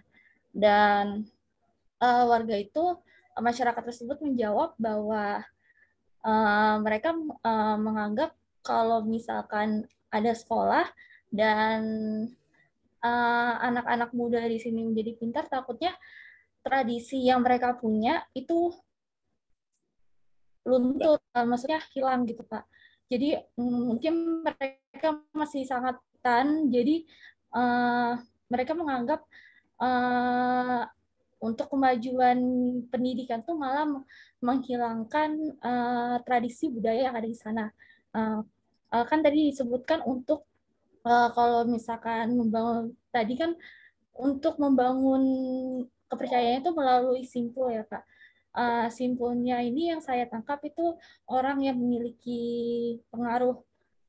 Misalkan kalau di desa adat itu kan biasanya kepala adatnya. Kalau misalkan kepala adatnya itu adalah seorang yang benar-benar puritan, yang benar-benar susah sekali untuk diubah, untuk transformasi digital, itu kita harus bagaimana gitu. Kemudian kalau misalkan sudah terbangun nih kepercayaan dan mindset-nya itu, bagaimana kepercayaan tersebut konsisten. Kan takutnya udah ngebangun kepercayaan mindset, tiba-tiba waktu kita buat programnya mereka mundur karena masalah yang lain seperti itu, Pak. Terima kasih. Ya, terima kasih. Nah, jadi sebenarnya kalau untuk itu, kalau kamu punya problem seperti ini ya, saya nggak tahu sih jawaban tepat. Yang harus dilakukan itu proses divergen, cari dan bertanya sama orang banyak. Proses divergen, bertanya pada orang banyak, kemudian kamu putuskan. Habis itu kamu tahu problem statement-nya, kemudian balik lagi bergagasan dengan orang banyak. Tentukan hasil. Nah, itu adalah salah satu contoh kalau kamu gimana caranya ya mengatasi problem tadi. Karena saya nggak punya jawaban tentang itu. Maka lakukan aja proses pengambilan gagasannya dengan menggunakan desain. Tapi yang bisa saya tangkap mungkin bahwa kadang-kadang kita itu membawa pengalaman diri pribadi dari masa lalu. Kita bisa gini karena sekolah. Tapi bisa jadi ada benernya tuh penduduk itu. Maka penduduk itu bisa begini karena dia nggak sekolah. Nah, yang harus kita lakukan itu justru bukan memilih sekolah atau memilih ini, tetapi bagaimana kita bisa menyatukan gagasan ini. Nah, jadi kebanyakan di antara kita membawa alasan dari diri kita, kemudian menyamaratakan konteksnya sama orang lain. Nah, yang harus kita lakukan itu justru adalah melakukan proses-proses berpikir divergen dan gagasan. Apakah gagasan kamu yang ini dengan gagasan kamu yang ini bisa nggak jadi memperkaya? Nah, itu yang harus kita lakukan. Jadi itu namanya win-win solutions. Nah, caranya gimana? Caranya kamu ajak orang dengan latar belakang berbeda, melakukan proses gagasan, kemudian hasilkan solusi. Nah, itu kayaknya solusi kalau kamu dapetin akan beyond banget, bagus banget. Jadi saran saya kalau kamu punya permasalahan itu, lakukan proses design thinking-nya dengan double diamond-nya dan kemudian kamu hasilkan jawaban yang bisa jadi di luar dugaan, di luar knowledge kita sebelumnya. Jadi kita nggak berpaku sama kesimpulan asumsi tadi. Maka asumsi ini bisa jadi salah, bisa jadi benar, bisa jadi beyond. Gitu.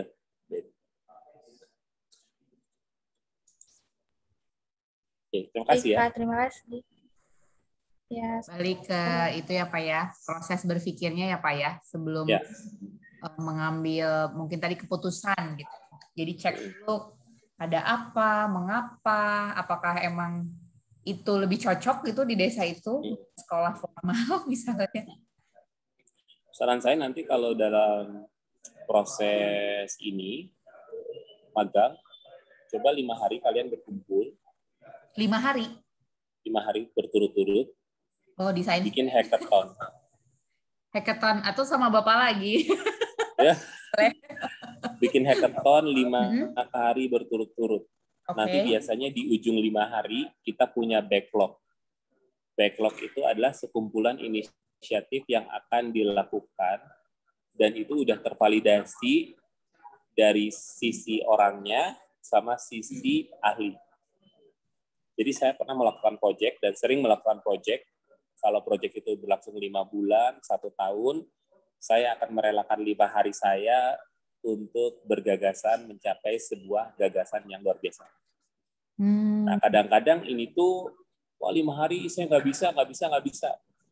Mendingan 5 hari daripada 4 bulan. Mendingan 5 hari pusing daripada 4 bulan pusing. Mending 5 hari pusing daripada 1 tahun pusing. Nah, dalam hackathon ini, teman-teman akan dipandu untuk melakukan 5 langkah sampai ke uji solusi. Jadi hari 1, 2, 3, 4, 5. Saran saya lakukan itu.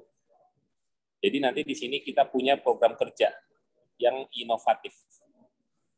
Karena di hari pertama, kamu akan mengundang ahli, kamu akan mengundang beneficiaries-nya, kamu akan melakukan problem statement, kemudian kamu akan bergagasan dengan mengundang ahli lagi, kamu iterasi lagi di hari terakhir, kamu punya program kerja yang inovatif, yang belum pernah terpikirkan sekalipun. Dan biasanya beyond dan user-centric. Jadi daripada 4,5 bulan kamu bingung, mendingan bingungnya dituntaskan dalam 5 hari bikin hackathon. Jadi kita punya MVP 1. MVP 1 itu minimum viable product pertama yang akan divalidasi. Nah, itu sangat menolong. Apalagi kita punya waktu 4,5 bulan, masih banyak. Tinggal kamu mau nggak nih komitmen 5 hari. Nah, kadang-kadang beberapa organisasi itu males ngeluangin waktu 5 hari, kemudian dia akan terseok-seok selama berbulan-bulan. Itu mendingan kita itu. Kalau saya udah investasi aja di 5 hari, kemudian kita tahu what to do, kemudian nanti ini kita akan melakukan prosesnya kayak gini. Nanti kalau udah punya gagasan, nanti dibikin kuarter 1, 2, 3, 4. Oke, sip. Dan kita punya tangga gitu. Beres. Nah, nanti setiap kuarternya kita melakukan proses iterasi. Itu. Jadi kita punya perjalanan project yang seru gitu. Menjadi lebih baik. Gimana? Good idea, Pak. Saya cari caranya untuk merealisasikan dulu. Iya, nggak apa-apa. Kalau hackathon kan bisa online juga. Siap. Tapi dilakukan 8 jam. Oke. 3 hari. Oh, oke. Sip. Karena kan teman-teman ini kan 20 SKS ya. Persis. Jadi itu resiko. Mau nggak mau dilakukan gitu. Kalau teman-teman pengen punya keberhasilan project dan kemudian kita nggak bingung di kemudian hari. Oke, Pak. Siap. Oke. Mungkin saya mau nanti diskusi ya after class sama Pak Bapak untuk kalau memang mau hackathon gimana, dan itu bisa apply di 2 tempat. Kebetulan kan kita tempatnya 2 ya, Pak ya. Ada Cianjur sama Pamekasan kayak gitu. Sip. Terima kasih. Oke, pertanyaannya juga. Oke, mungkin ini sudah jam 5.37, teman-teman. Kalau mau bertanya, boleh setengah pertanyaan. Setengah pertanyaan. Bukan 1, setengah. Soalnya udah lewat. Mungkin ada yang mau bertanya terakhir? Soalnya sudah mau mau maghrib juga, bisa ada ya. Oh, kalau Wita udah maghrib malah ya. Oke. Baik, ada yang mau ditanyakan lagi? Kalau mungkin udah ya. Gani udah enggak kan? Soalnya dirimu terlihat mengacung. Enggak, kayaknya ini. Belum diturunin. Belum diturunin, lupa. Aduh. Siap. Oke, baik. Teman-teman, mungkin untuk sesi hari ini sangat membakar kepala ya. Sepertinya sama di yang beberapa hari sebelumnya. Karena memang yang pertama itu kan yang saya sempat cerita, jadi cara berpikir, fundamental thinking dan sebagainya. Jadi memang kita akan sedikit panas ya. Yeah. Sesi-sesi ini. Dwi, hatur nuhun pisan waktunya teman-teman. Boleh nggak kita foto bareng dulu sama Ayo. Pak Dwi, Kang Dwi? Gelap. Pakai lighting. Lightingnya adalah cahaya ilahi gitu ya. Iya. Karena ini sudah mulai maghrib dan cahaya ilahi meredup. Ya, Betsy, siapa lagi? Sandra, Karati boleh. Rian lagi tidak bisa on cam. Wah, Sandra. Makasih ya. Sandra soalnya udah jauh nih dari